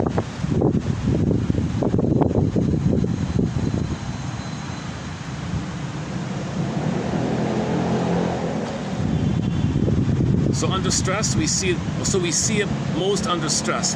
What I was trying to play with that film clip was, the next time you feel stressed, like the next whatever, the people who'll be blamed, we will put migrants for you. We're going to prepare in advance a bunch of migrants for you, and you can blame people who look different from you. Bing, bing, bing, Pavlovian.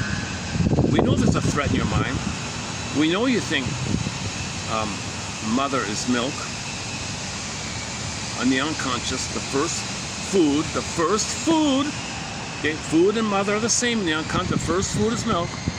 Okay, so we bring in people a shade of beige, a shade of brown. Not shade of beige versus shade of brown. Shade of brown different. Beige, brown is different from beige. Beige is actually brown, but anyways, brown. So we'll bring in some brown. Goes to the shade of brown tone of skin. Bing, bing, bing, bing, bing, bing, bing. Okay, play the song Ooh of the Night by the band April Wine. Back to April Wine, the bell trigger. We're gonna bring in something different, unknown, unfamiliar, bing, bing, different. So then you can blame them. You can trigger your own anger, the image in your mind, attacking your own inner threat onto them, onto those with the shade of brown.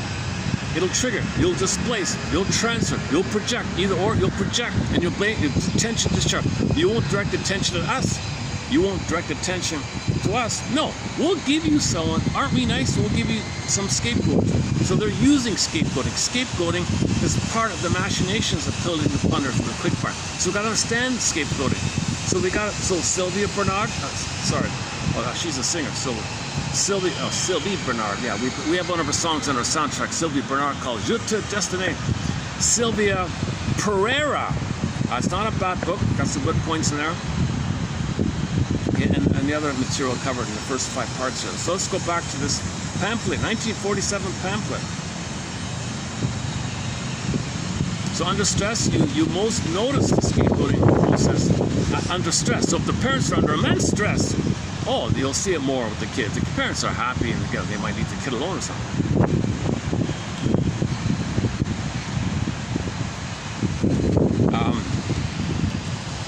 That the motivations to scapegoating are strengthened and scapegoating increases under stress.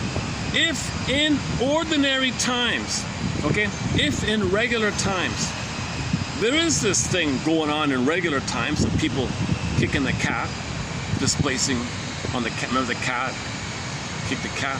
Why are you hitting the cat for? You're angry at the boss. You go to work. You're angry at the boss. And kick the cat. Well, the cat did nothing. The cat's totally innocent. Even if the cat scratched something, you doesn't deserve to be kicked like that. It's an over-exaggeration to kick the cat. So even in ordinary time, this goes on where we take it out on the cat. Well, think about in times of severe social tension. It's going to be magnified. That's what the Big Short film conclusion was. I'll have to look for it later. Look at that, the first 2 clips. Closing scene and closing credits didn't show up there. It's going to be in there somewhere, unless someone took it out. Okay, it is not necessary to assume. It is not necessary to assume that in every case of persecution, the victim himself is lily white in his innocence. History often records provocative acts, or at least the offensive and retaliatory conduct on the part of the victim. So you might goad the victim to do something. Aha! You did something wrong. Then you discharge all your scapegoat of frustration. It's not just for the act. All your lifelong tension. That's the scapegoating. You're looking for an excuse to scapegoat. So you create a scapegoat. You prod a scapegoat. Come on, innocent person, do something. Come on. And you set it up, little trap, little trick. Aha! And then blame. There is in scapegoating always an element of irrational, excessive blame. For example, when a criminal is punished for his crime, there is no scapegoating. Unless at the same time he is made to suffer an extra amount because of some current public indignation for which he himself is not directly responsible. So think about that. That's common, right? Society's very fed up with something that's going on again. Got to make an example. Got to set an example here, so somebody's scapegoating. Everyone feels better. So you pick something. Well, if there were a higher authority, right? Let's say if there were an intergalactica, and they looked on Earth, these pillagers and plunderers, we got to punish them for destroying the planet. Let's set an example to the other ones, and they overreacted.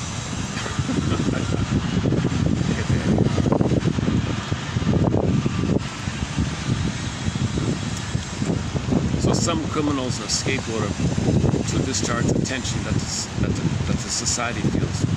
He may deserve the punishment fits the crime, but if it's over the top, then that's considered scapegoating again. So when it's over the top and excessive, irrational, now we're not talking about the factors involved here. Okay, next one. So long as prejudice is merely a private frame of mind. So long as prejudice is merely a private frame of mind, not allowed to affect conduct or to engender scapegoating, there's no harm really except to the possessor. So if the person has a private inner hatred, but he doesn't act it out or whatever, then I guess it's not an issue, right? The vibe is there, but you can't deal with that, right? So if somebody does have prejudice, he's got to keep it to himself, in his fantasies, whatever. But he's suffering himself. All right, next one. Scapegoating is at work when a businessman blows up at some slight defect in his wife's cooking after a trying day at the office. Or when his wife hits the kid for a little thing because she lost the game of bridge she was playing. So the woman plays bridge with her girlfriends, she loses the game. Hey little boy, come over here, and he hits the kid. Same idea, a scapegoat. So the kid is scapegoated because the woman lost the game, stuff like that. So it's still going on, right? In some places. This was written in the 40s. In these, as in all other cases of scapegoating, the goat is wholly undeserving of any punishment or blame, or at least only partially deserves it. All right. Scapegoating may be defined as, quote, a phenomenon wherein some of the aggressive energies of a person or group are focused upon another individual, group, or object. The amount of aggression and blame being either partly or wholly unwarranted. The victim cannot fight back, for we see that we pick only on minority groups weaker than ourselves. For example, the essential cowardliness of scapegoating is illustrated by our persecution of the Salem witches, the witch hunt. These small, frail handful of neurotic women, these waif-like women and elderly women who could offer no effective resistance. So all these witches were taken, they were blamed, right? So whatever problems they were feeling, all these waif-like women in the woods or whatever, blame them. So they're the scapegoat. It's interesting he says Salem because we're talking about Salem. Maybe Ursula Le Guin is paying tribute to this one. Okay, people are often deprived of what they want or what they have. Such deprivation frequently results in anxiety, and then when the anxiety, which is fear, builds up, leads to anger. In scapegoating, such anger is directed not against the source. Yeah, so in The Big Short, the source, they don't want you, they know that you don't want to direct the anger to source because that's your mother. You still want to eat, right? They're responsible for your ability to eat, so you're not going to blame them. But you're frustrated, bing, bing, bing, either or frustration, bing, bing, either or. When you're frustrated, you use either or. Disperse. So they bring in, aren't we nice? You want to love us, you can't hate us, you got either or, love and hate in your mind, you don't have a whole object relations, you don't have realistic thinking, you got this primitive either or thing going. So they'll bring in migrants, and that's what the closing clip I was trying to show you earlier was talking about.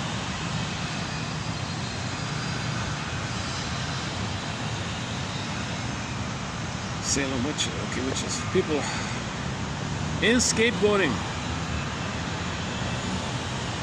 It's not the source, but who's around it convenient. Yeah, see, we're going to make it convenient for you. Aren't we nice? We're going to bring in some of those with shaded brown tone of skin.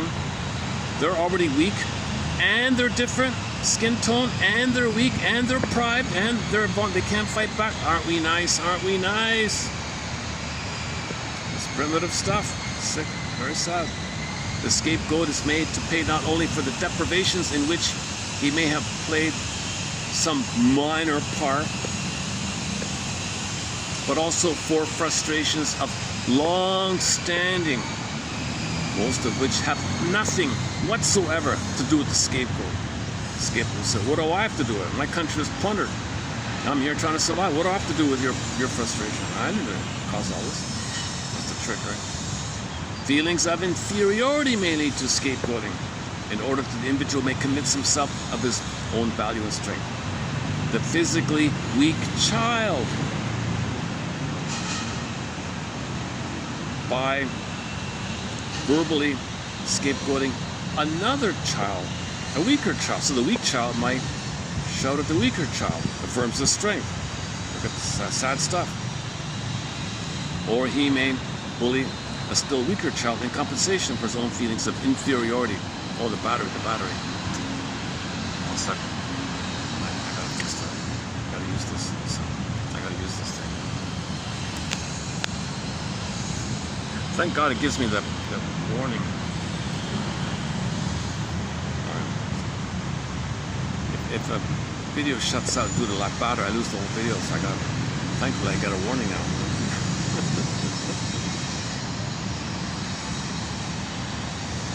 The individual who feels insecure may obtain comfort by allying himself with the distinctive, quote-unquote, better group, unquote, to bolster his ego. It is no accident that hate groups take on the insignia of pomp and ritual. Feel pompous and important, right? Make some grandstanding thing, maybe. Nor is it strange that the mumbo-jumbo of the KKK and other similar organizations should attract all the insecure, people who are unhappy, quote-unquote, nobodies of society, quote-unquote. That's what he says here. So the homeless, or maybe unemployed, or they might join that just to feel connected to something and feel important and blame the scapegoat. And inflation of the ego results from joining with others who declare themselves better and somehow better than the scapegoat group. And inflation of ego results from joining with others who declare themselves better than some scapegoat group. Okay, shade of skin tone, from a different, speaks a different language, reads a different kind of book, whatever, I don't know. The psychological reason. Okay, this one's called tabloid thinking. Okay, there's a thing called tabloid thinking. Okay, pablum thinking. Keep it simple, like tabloid, simple, sensational, headline. Oh, tabloid thinking. Why do we have tabloid thinking? The psychological reason for tabloid thinking is well expressed by this guy. Quote, it's funny, this guy who said it won many awards for plundering the planet. See, here you have people who are doing the plundering, teaching you the very thing they're using against you. That's how you hide in the open, right? Some of these people hide in the open like this. Quote, the most finely developed mind reaches at some point the limit of complexity it can grasp. With the majority of men, this limit is reached rather early, long before it is reached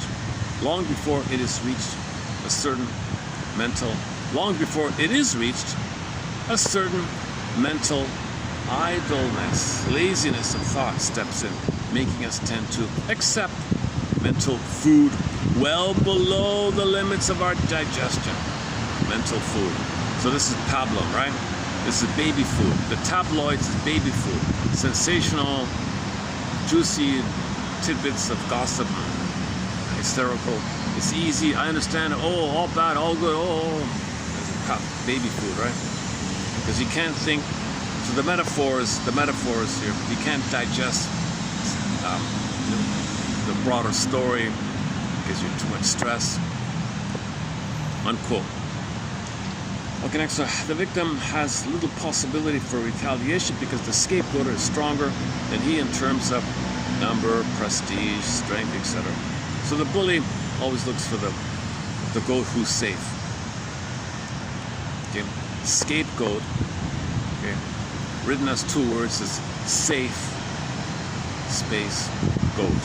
A scapegoat is a safe goat. The bully only looks for the safe goat. They don't look for the dangerous goat. They only look for the safe goat. So the junkyard bully in the schoolyard looks for the safe one. The weakest He's the safest, as he picks on him to feel better about himself. A scapegoat is a safe goat, unquote. Okay, what do we do here? So what do we do about all this? Well, let's start with education. Two kinds of education. Education for self-awareness and education for general knowledge. Education for personal knowledge, education for outer knowledge. Education about yourself and education about society things. Inner education and outer education. Start with education. Okay, number one, education for insight. Insight means self-knowledge. It means knowing our own motives so that relationships, cause and effect, gain new significance. Insight is a prerequisite for any intellectual change in oneself. True, the transformation of our habits does not take place automatically. Still, insight is a first step toward rational living. Education for insight entails one, clarifying the mechanism of projection involved in scapegoating. Almost all people, even school children, can and should recognize our common human frailty, our tendency to avoid blame by fixing it on another fellow. Okay, enter Jane Elliott, the exercise, the famous Jane Elliott. Look up the work of Jane Elliott, it's all there. Listen to anything she says, any lecture she gave, any podcast interview, it's all there. Jane Elliott.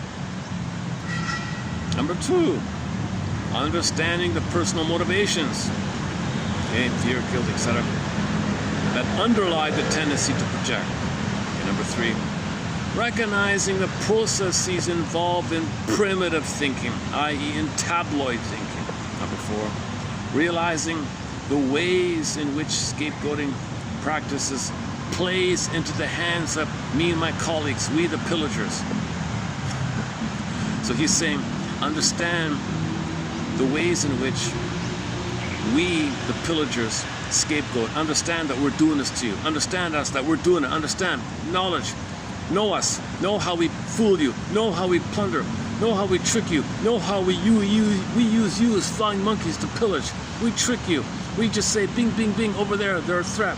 We know how we fool you. Know how we laugh at you. Know how we get tension release fooling you, because we were fooled as babies. Mother fooled us. We fool you. Know all this stuff. Know yourself. Number four. Oh, that's number four.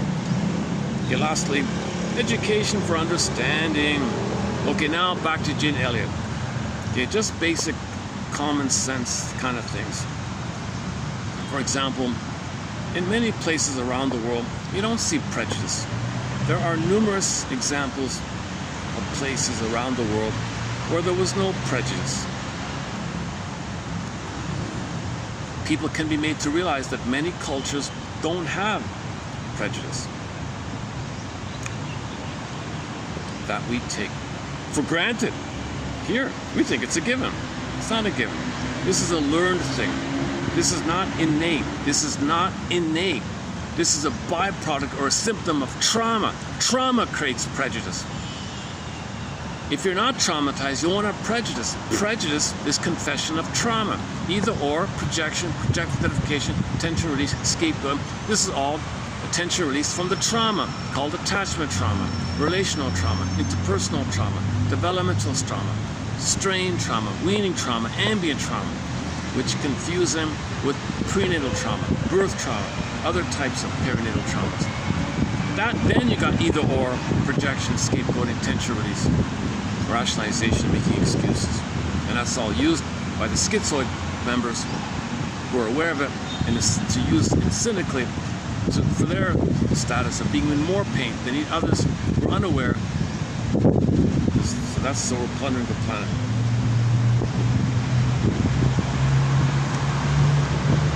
Therefore, prejudices cannot be accepted as inborn.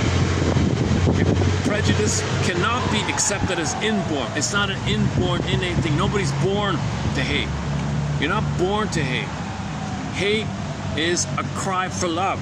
If mother doesn't love you, then you hate. Then you have prejudice. Prejudice is a form of hate. Okay.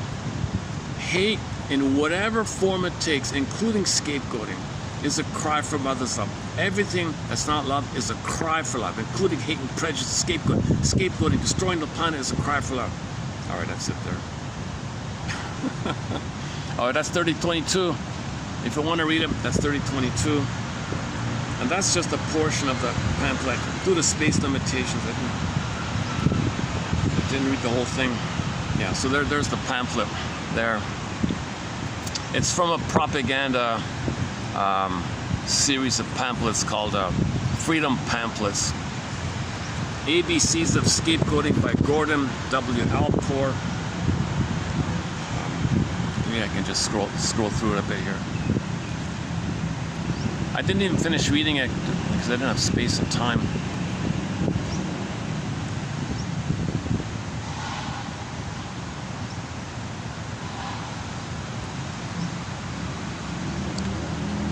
There's the introduction. Most of what I read is from the first few pages here. Okay, yeah, so here we go. This is a basic 101 thing. Okay, so we're meant to normal, if you're not traumatized, okay, you cooperate, respect, tolerance. Okay, the top three there. That's the normal stuff. That's the healthy normal. That's what we're supposed to be. In trauma, okay, you got the bottom three. Okay, prejudice, discrimination, and scapegoating. Now the middle one is sort of, they call preferences. That's sort of a neutral thing. You might have a preference. You don't hate this or that. I just prefer. I just kind of like that. I don't hate that. I can enjoy that music. It's okay. I kind of prefer, you know, like I prefer to listen to the rock band Mystery. You know, then I don't hate the other music. It's okay. And we have some music from around the world. I just have a preference to that. I like music from all around the world, but I might have a leaning towards where I'm from. I have more association with my childhood association, maybe like that. Okay, again. So if you have prejudice, discrimination, and scapegoat, that's the hostile mind. Okay, that's called the hostile mind. If you have those three, there's the hostile mind. Okay, that's the sign of trauma. Hostility is a cry for love. This is the cry for love mind. The hostile mind, the paranoid schizoid mode of experiencing, the paranoid schizoid mode of operating. Okay, the paranoid schizoid position, to use Melanie Klein's phrasing. Okay, the unmet primary dependency needs. Okay, this is the hostile mind. That's a mind filled with hate, and you're in a constant state of crying for love. If mother loves you, okay, that's the normal state of affairs for a mother to love a baby. Okay, then you have a friendly mind, cooperative mind, natural mind, based on tolerance, respect, and cooperation. And then the predilection one, the preference one, is just a neutral kind of thing. All right. So we got what is scapegoating. So we got what is scapegoating here. Motives for scapegoating. Okay. Deprivation, thwarting, guilt evasion, fear, anxiety, self-enhancement, conformity, tabloid thinking. Is it inborn? No. It's learned. It's learned. It's a tool of the plunder system. And even children's rhymes, children's jingles reinforce it. Types of, I didn't get into this. He has a thing called the different types of scapegoaters. For example, the compulsive scapegoater. Woo, the compulsive one. For certain people, prejudice is the mainspring of their mental life, and scapegoating is for them a compulsive activity. They're addictive. They're an OCD control freak. They're obsessive. They're an OCD, obsessively in a compulsion. They can't control it. Compulsive, obsessive scapegoating. Okay, play the song Repressed Hostility Blues. If they don't get somebody to scapegoat, okay, play the song by Katie Lee, The Repressed Hostility Blues. Nobody to scapegoat. I can't find a scapegoat. I can't find any scapegoats. And the scapegoater is feeling sad. He's feeling blue because he's got nobody to scapegoat. Okay, there goes. play that. We haven't played in a while. Should we play it? We haven't played that in a while. Okay, why don't we play Katie Lee's song called, it's a fun sort of silly kind of song, but it's good because it's the only song I know that talks about how bullies feel when they can't, how scapegoaters feel, or people with a hostile mind feel when they can't scapegoat. They got the blues. Oh, the blues, they just feel sad. A relationship was broke up. I got the blues. So in the Ally McBeal show, I got the blues, she got the blues. They broke up, they got the blues, but different kind of blues. So we have that song on there from the Ally McBeal show, sung by the Renee actress. Okay, let's go down to Katie Lee here. I got those repressed hostility blues. Where are we here? Oh, it must be under the R's. Hang on, let's go down to the R's. R's, where are you? Here we go, repressed hostility blues. I'll see you in 4 minutes.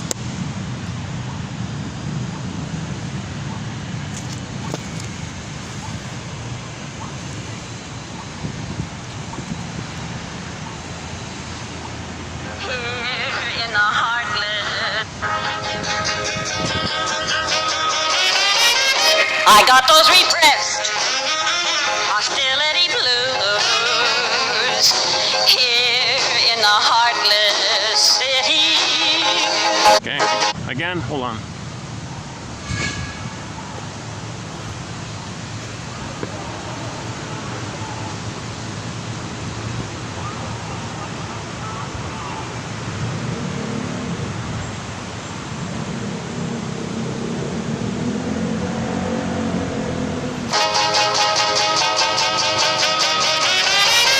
I got those repressed hostility blues here in the heartless city.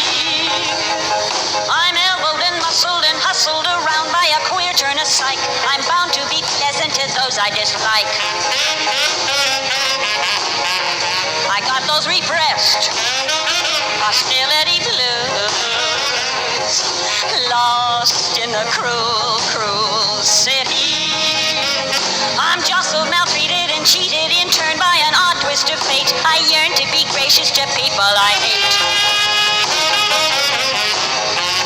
I'm a lonesome, emotional lackey who craves someone to attack. I need a waiter, a waitress, or hacky who promise not to fight back. I got those repressed hostility blues here in the no-good city. The anger I'm feeling is all in my mind. Oh, if only I knew some kind of a someone to transfer it to.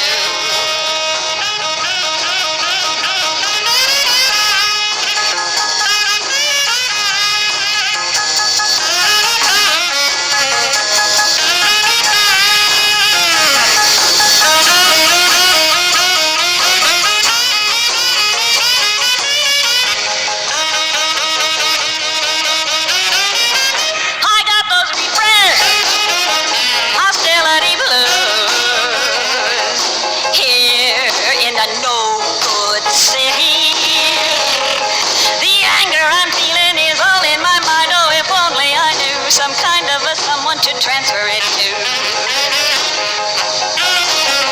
Oh, there must be a chump on whom I can dump my repressed hostility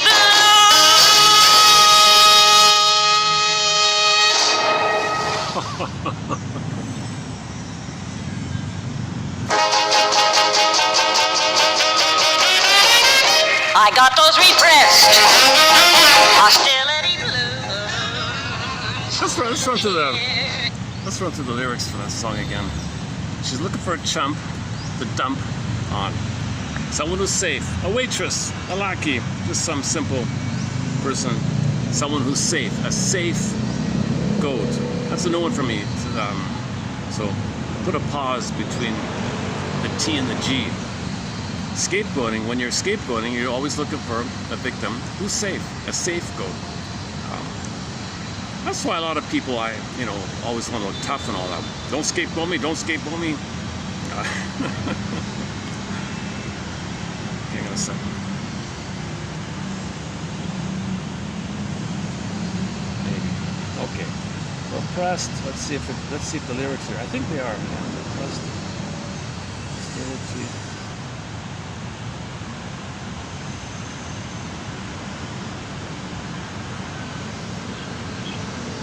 Blues. Lyrics.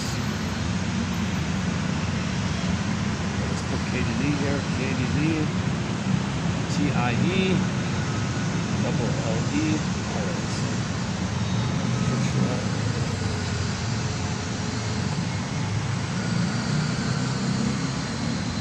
What do we got?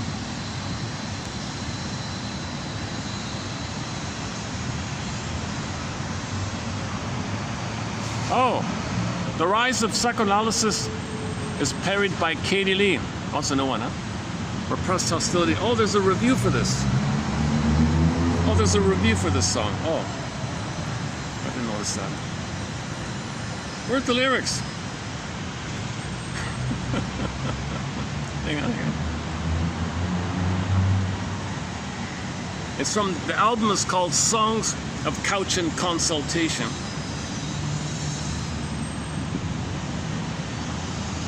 That's the album cover there. So she's a folk singer.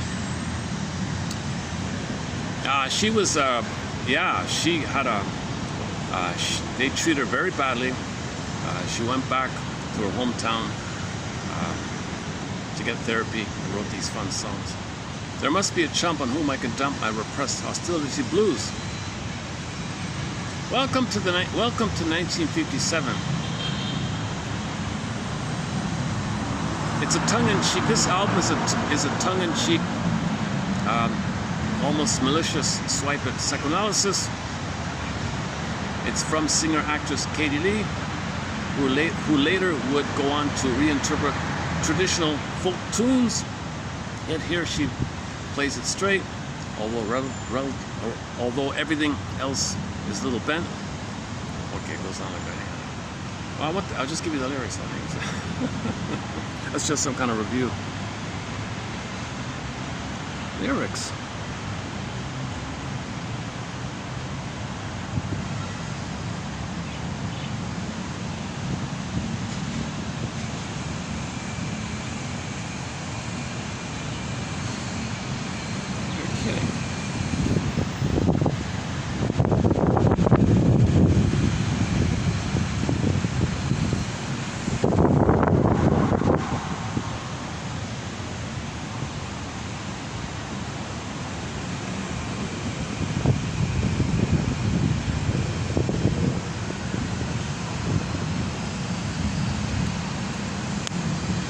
There.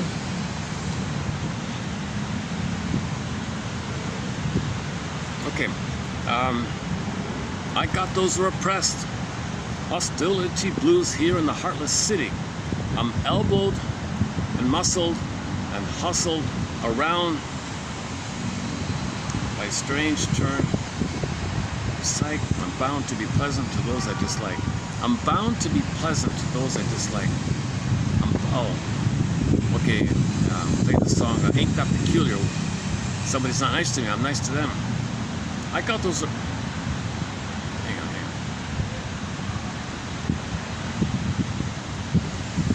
on. Again, I got those repressed hostility blues. I'm lost in the cruel city. I'm jostled, maltreated, and cheated. And churned by an odd twist of fate. I yearn to be gracious to people I hate. Hang on a second. Okay, bridge. I'm alone. I'm alone. I'm alone. Oh, this is not right. This doesn't sound right. The anger I'm feeling is all on my mind. Oh, if only I knew some kind... Okay, here we go. I need an emotional lackey. I'm looking for an emotional lackey, a scapegoat, who craves who's used to it or something, I don't know. A waiter, a waitress, who promises not to fight back. A safe, right? I got the repressed hostility blues. I can't find a cat here in the no good city. The anger I'm feeling is all in my mind. Oh, if only I knew someone I could transfer it onto. Where's the cat? I got the repressed hostility blues. The anger I'm feeling is only in my mind. Oh, there must be a chump onto whom I can dump. Oh, there's something wrong here. Okay, there's some kind of, this little jumbled up there. Where's the proper lyrics? Oh my God. Yes. Shazam? What's this? Shazam?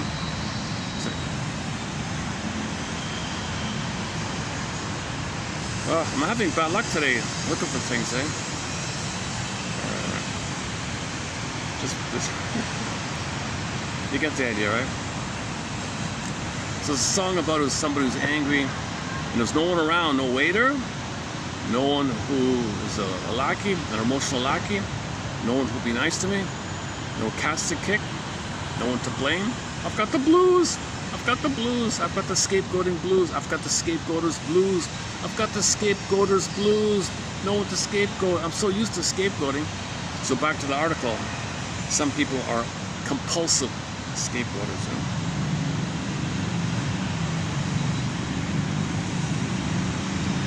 You know? Yeah, the compulsive scapegoaters. For certain people, prejudice is the mainspring of their life. Okay, so these are the short sellers and the pillagers and the plunderers. They only live for that. Their only sense of hope to get mother's love is to imitate her onto others. Here we find the pathologically warped minds.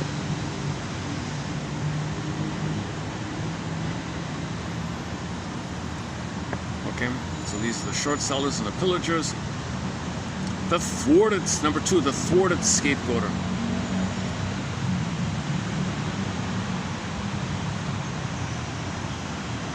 Those who find their jobs and their incomes fairly satisfying are much less likely to feel hostility toward minority groups than those who are dissatisfied with their work and their wages. This fact has been recently established through careful research. It offers conclusive proof that for some people of aggressive temperament, scapegoating is displaced hostility stemming from frustration at work. Those who resort to this show an inability to cope with their problems in a realistic, adaptive manner. Some frustrated individuals seem to feel their own worth only when they pull others down. Primitive stuff, right? Some seem to crave the excitement of hate, of accusation, of witch hunting. Oh, some people crave it to offset the dullness, the boredom, and deprivation in their lives. Sad stuff, primitive stuff. Huh? Why don't you just identify the pins in the collar and try to heal instead of looking for some sick chemistry or something? It was noted that certain individuals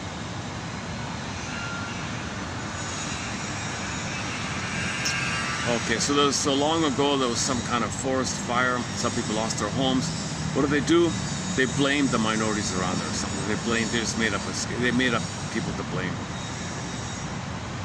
Nature was too impersonal a scapegoat. Yeah, we can't blame nature, right?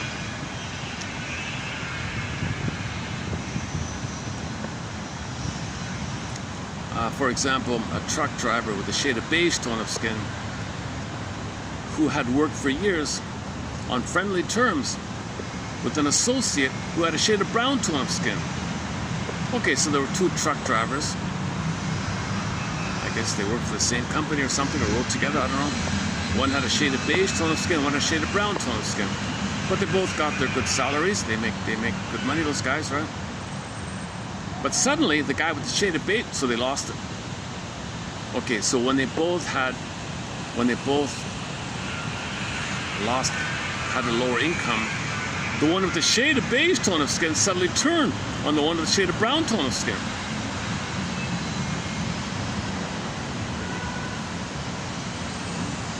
Oh, sorry. No, the guy with the shade of beige tone of skin had a problem with his wife. And he took it out on his buddy with the shade of brown tone of skin. So this is the thwarted scapegoater.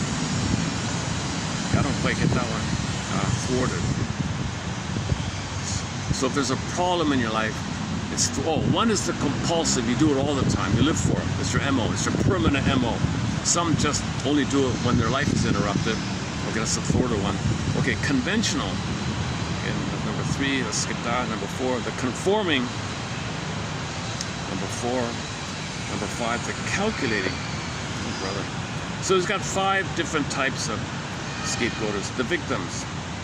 Okay, he's got a whole list of victim types. Choice of victim.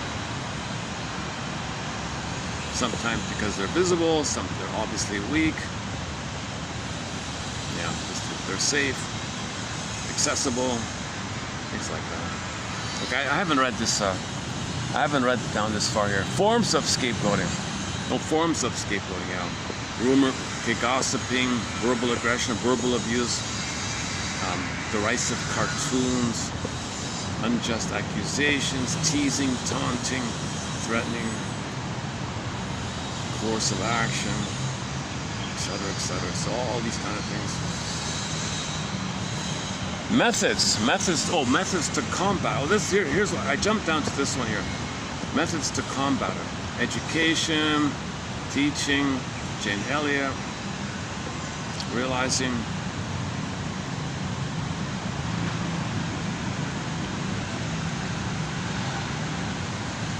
Postscript.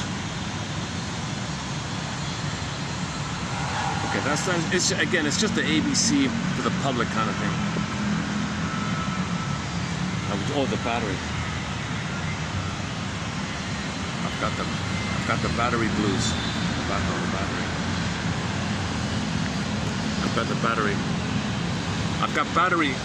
I've got range anxiety. Range anxiety with the battery. You gotta be kidding. I remember reading out the lyrics. Can you wait? Can you give me another minute? Hold on a second. Maybe I can I play it while I'm searching? I tried that last time. So, yeah, I think I can. Let me play the song while I'm searching for the lyrics. Oh, the blues. Oh, let's play the blues one then. Hang on a second.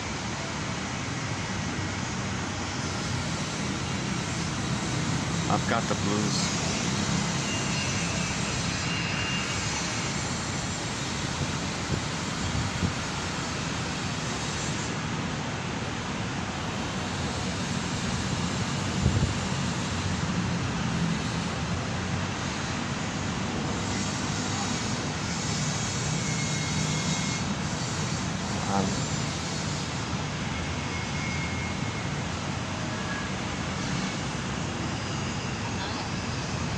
And I don't know what I've done to deserve this isolation now. None of you screwed your friends. Even so, my life hasn't been so charmed. I've had it pretty rough. When I was a kid, she's gonna tell you about my dad. Mama burned up in a factory in Springfield, Mass. He's gonna tell you about his baby brother, hustling down the streets, selling his ass. He's got the blues, this boy. He's got the blues. You can hear it in his music. She's got the blues. This girl, she's got the blues. You can hear it, you can hear it.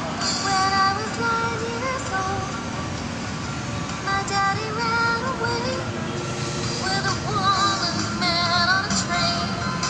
She's got the blues. This girl, she's got the blues. You can hear it in her music. She's got the blues.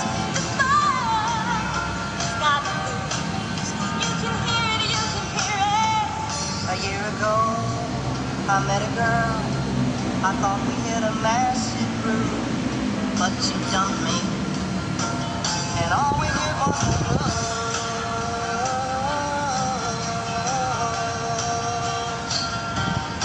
I got the blues. This boy got the blues. You can hear it in my music. I got the blues. This girl, she's got the blues. I really got the blues. I got the blues.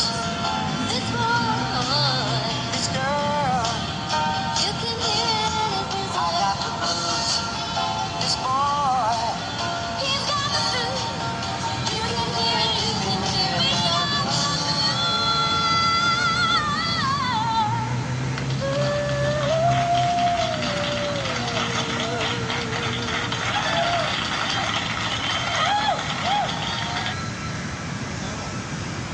And I don't know what I've done to deserve this. This isolation. Now, when you screw your friends. Even so, my life hasn't been so charmed. I've had it pretty rough. When I was a kid, She's gonna tell you about My a dad. old mother burned up in a flat in Springfield, Mass. He's gonna tell you about his baby brother hustling down the streets, selling his ass. He's got the blues. This boy, he's got the blues. You can hear it in his music. She's got the blues. This girl, she's got the blues. You can hear it, you can hear it. When I was 5 years old, my daddy ran away with a woman man on a train. She got the blues. This girl, she's got the blues. You can hear it in her music. She's got the blues. This boy, she's got the blues. You can hear it, you can hear it. a year ago, I met a girl. I thought we hit a massive groove, but she dumped me, and all we did was the blues.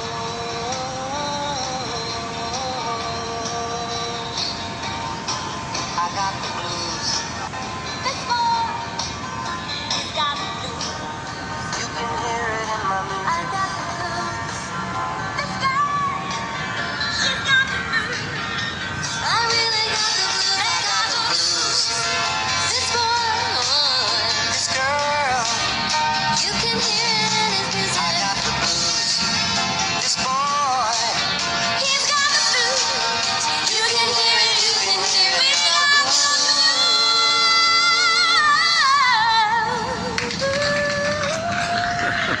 No, it's not in here. I remember now. The lyrics aren't. Nobody's posted the lyrics to the song "Repressed Hostility Blues." I can't believe it. Her main hit is called "It Must Be Something Psychological." So let's just play it again and let's see what we missed here. "Repressed Hostility Blues." I'm gonna The add here. future of human longevity. Oh, hang on. Starts Another annoying ad here also. Human 2.0. The world's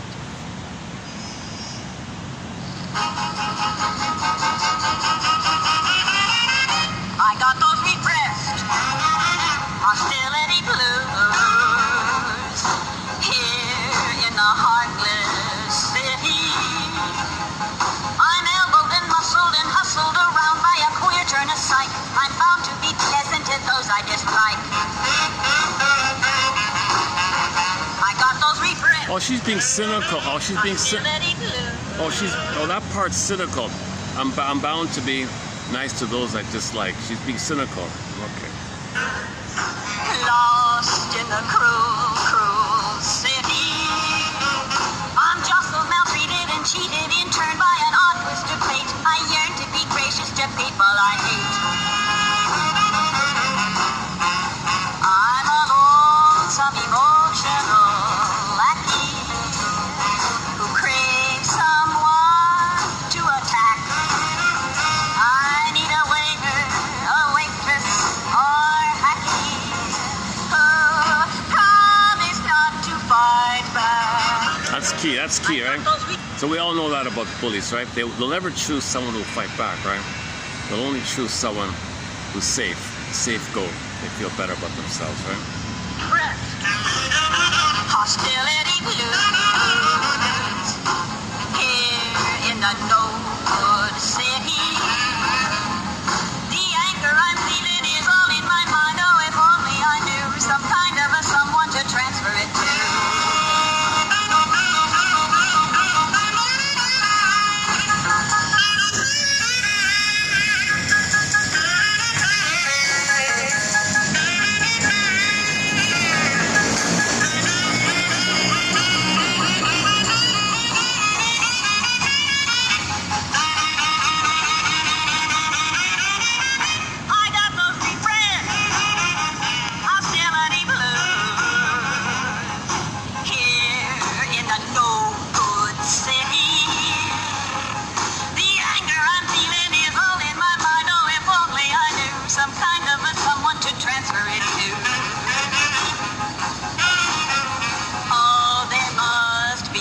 On whom I can dump my repressed hostility blue. Yeah, there's got to be a chump. There's got to be a chump onto whom I can dump my repressed. So the chump, right? The foolish, innocent kind of person, right? Weak, vulnerable, safe. Go. There's got to be. I can't find it. I'm repressed. So so she's singing the voice of the compulsive scapegoater, the compulsive antisocial person or something like that.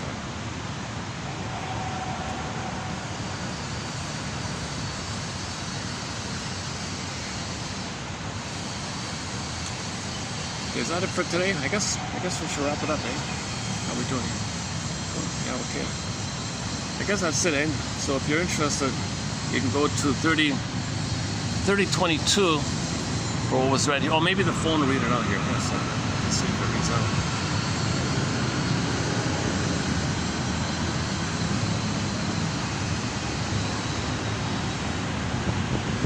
From the earliest times, among all peoples, there is to be found the notion that guilt and suffering can be transferred to some other being or person. To the primitive mind, this transferring of blame and sorrow seems reasonable enough, for the primitive mind commonly confuses the physical with the mental. For example, if a load of wood can be lifted from one man's back to another's, why not a load of guilt or sorrow? Everywhere we see our human tendency to revert to this primitive level of thinking and to seek a scapegoat, some object or animal, or more often some luckless human being, who may be saddled with blame for our own misfortunes and misdeeds. Civilized people are still primitive in their thinking. Though scapegoating is an ever-present and universal phenomenon, it is especially during times of stress that the motivations to scapegoating are strengthened and scapegoating increases. If in ordinary times we have an impulse to take it out on the dog, in times of severe social tension, this impulse is greatly magnified. It is not necessary to assume that in every case of persecution the victim himself is lily-white in his innocence. History often records provocative acts, or at least defensive and retaliatory conduct, on the part of the victim. But there is in scapegoating always an element of excessive and irrational blame. When a criminal is punished for his crime, there is no scapegoating, unless at the same time he is made to suffer an extra amount because of some current public indignation for which he himself is not directly responsible. So long as prejudice is merely a private frame of mind, not allowed to affect conduct nor to engender scapegoating, it harms no one but its possessor. Scapegoating is at work when a businessman blows up at some slight defect in his wife's cooking after a trying day at the office, or when his wife soundly spanks Junior for a minor disobedience after she has lost a close rubber of bridge. In these as in all other cases of scapegoating, the goat is either wholly undeserving of any punishment or blame, or at least only partially deserves so severe a punishment. Scapegoating may be defined as a phenomenon wherein some of the aggressive energies of a person or a group are focused upon another individual, group, or object, the amount of aggression and blame being either partly or wholly unwarranted. Go on. Go on, go on. Why does it just pause like that in the middle of it?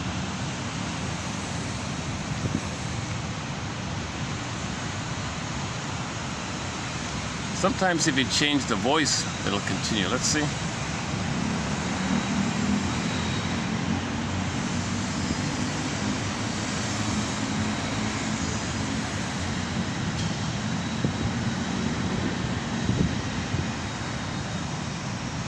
Okay, I read part of it, eh? It stopped just before the witches one. Here's a self-help exercise. Here's a self-help exercise. Let me just experiment here a little bit.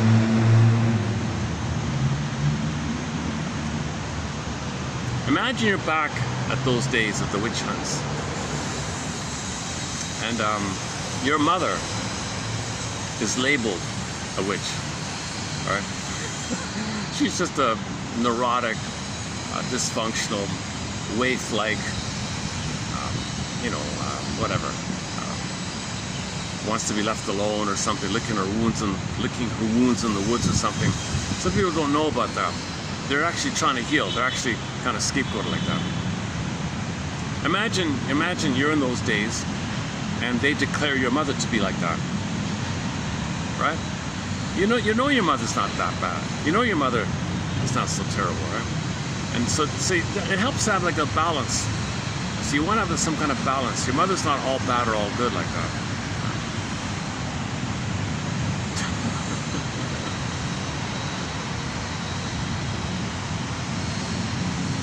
Okay, I gotta correct that. That doesn't work, right? That doesn't feel right. I was trying to think about a way to have a middle ground, like this extreme on one end, like she's all bad like that, right? Versus the idealization, the mother's a goddess, or the mother's little demon, got to be scapegoat. That's awful, right? My goodness, right? So and we're still in that kind of thinking. We're still like that, right? Back to the book by Ursula Le Guin. So if you go to part 3 here, we talked about this one here. This a short story by the famous author Ursula Le Guin. Those who walk away from Omelas.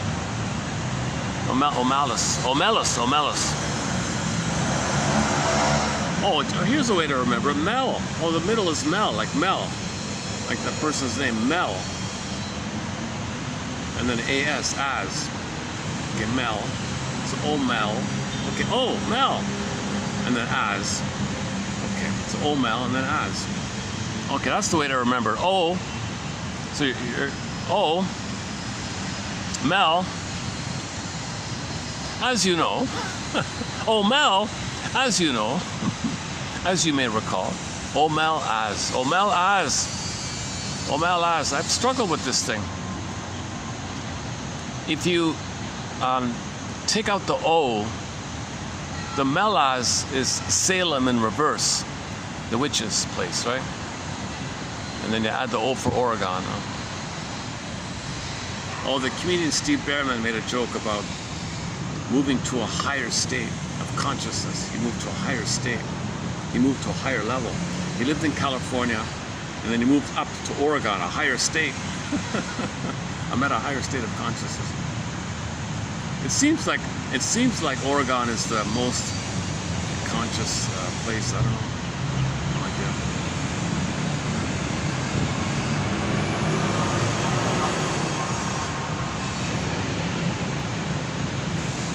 Check out the shorts section. There's some good shorts. I thought we posted a lot of good shorts. My hope is that 1 out of the 10 shorts will be of interest. All right. Just wrap it up here.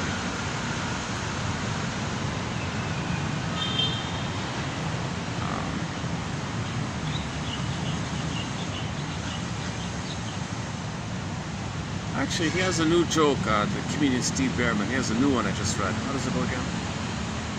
6.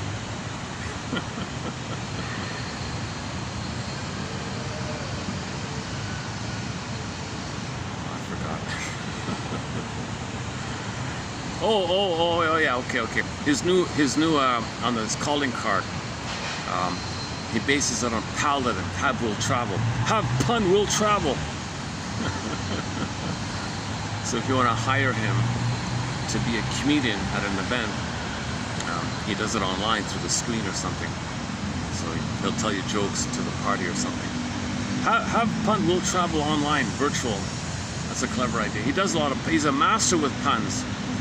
He's totally a master with wordplay and puns like that. He comes up with amazing, fun, informative, insightful little puns,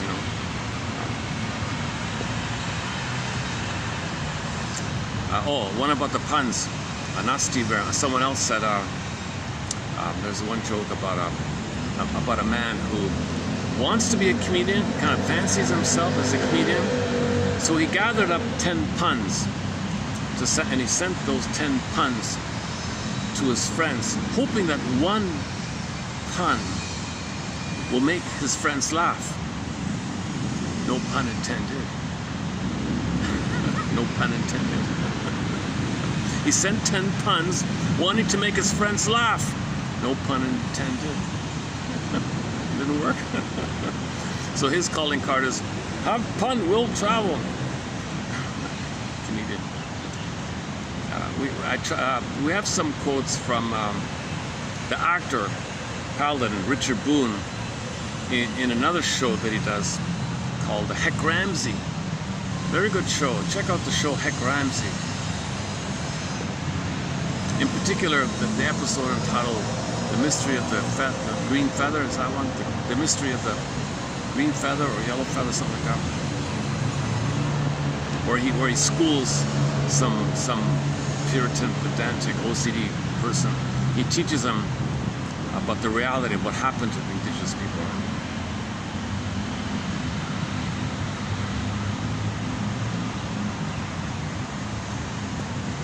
Paladin, where do you roam? I tried to play the theme song. It's also copyrighted. Yeah, fun show, good show, yeah. I mean, most of the episodes are kind of too violent. It was a little too violent many times. I'd say about a good 20% are really excellent episodes, some of them.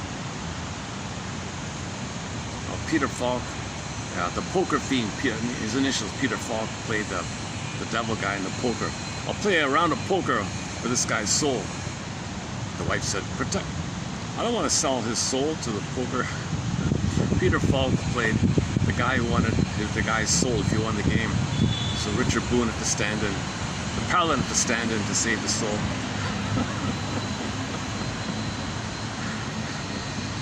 Poker fiend. Peter Falk, the Colombo guy. So so the purpose of these quotes is to help.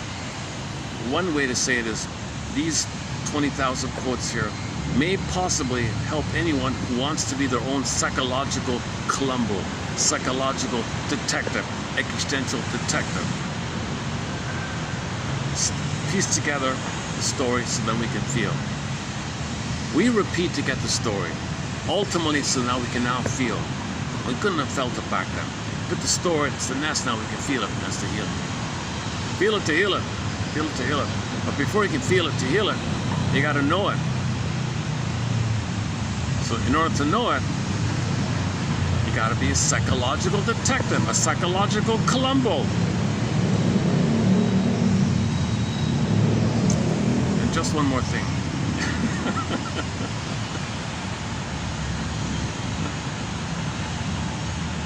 Okay, I'm getting a little silly here at the end here. Oh, a new song. I'm going to shout a new song here. Hang on. Just before coming out, a song recommendation came on the feed thing. Well, let me just experiment. I didn't even hear the whole thing actually. Let me experiment with this song from a folk, the throat singing, a folk group up in the mountains, way up in the mountains somewhere. There's an indigenous group called Ate, is that right? Ate? Alte, is that right?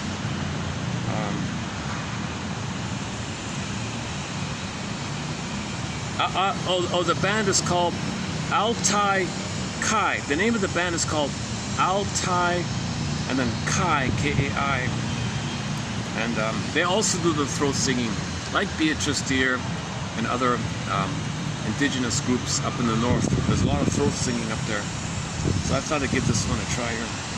It's got millions of views, very popular song. So when it ends, at some point I'll hit the stop button. And I'll see you in the next video. Submitted for your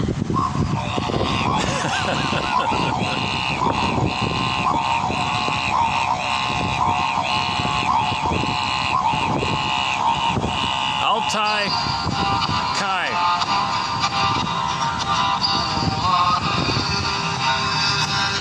Submitted for your approval and consideration should you choose to accept it is to read all the quotes now in our six pages of quotes on the topic of scapegoating, beginning with 3017 to 3022. 6 pages of quotes. I hope parts of it will stimulate curiosity, leading to empathy and understanding. And I'll see you in the next video. Thanks very much. Take it away, Altai Kai. I'll see you in the next video.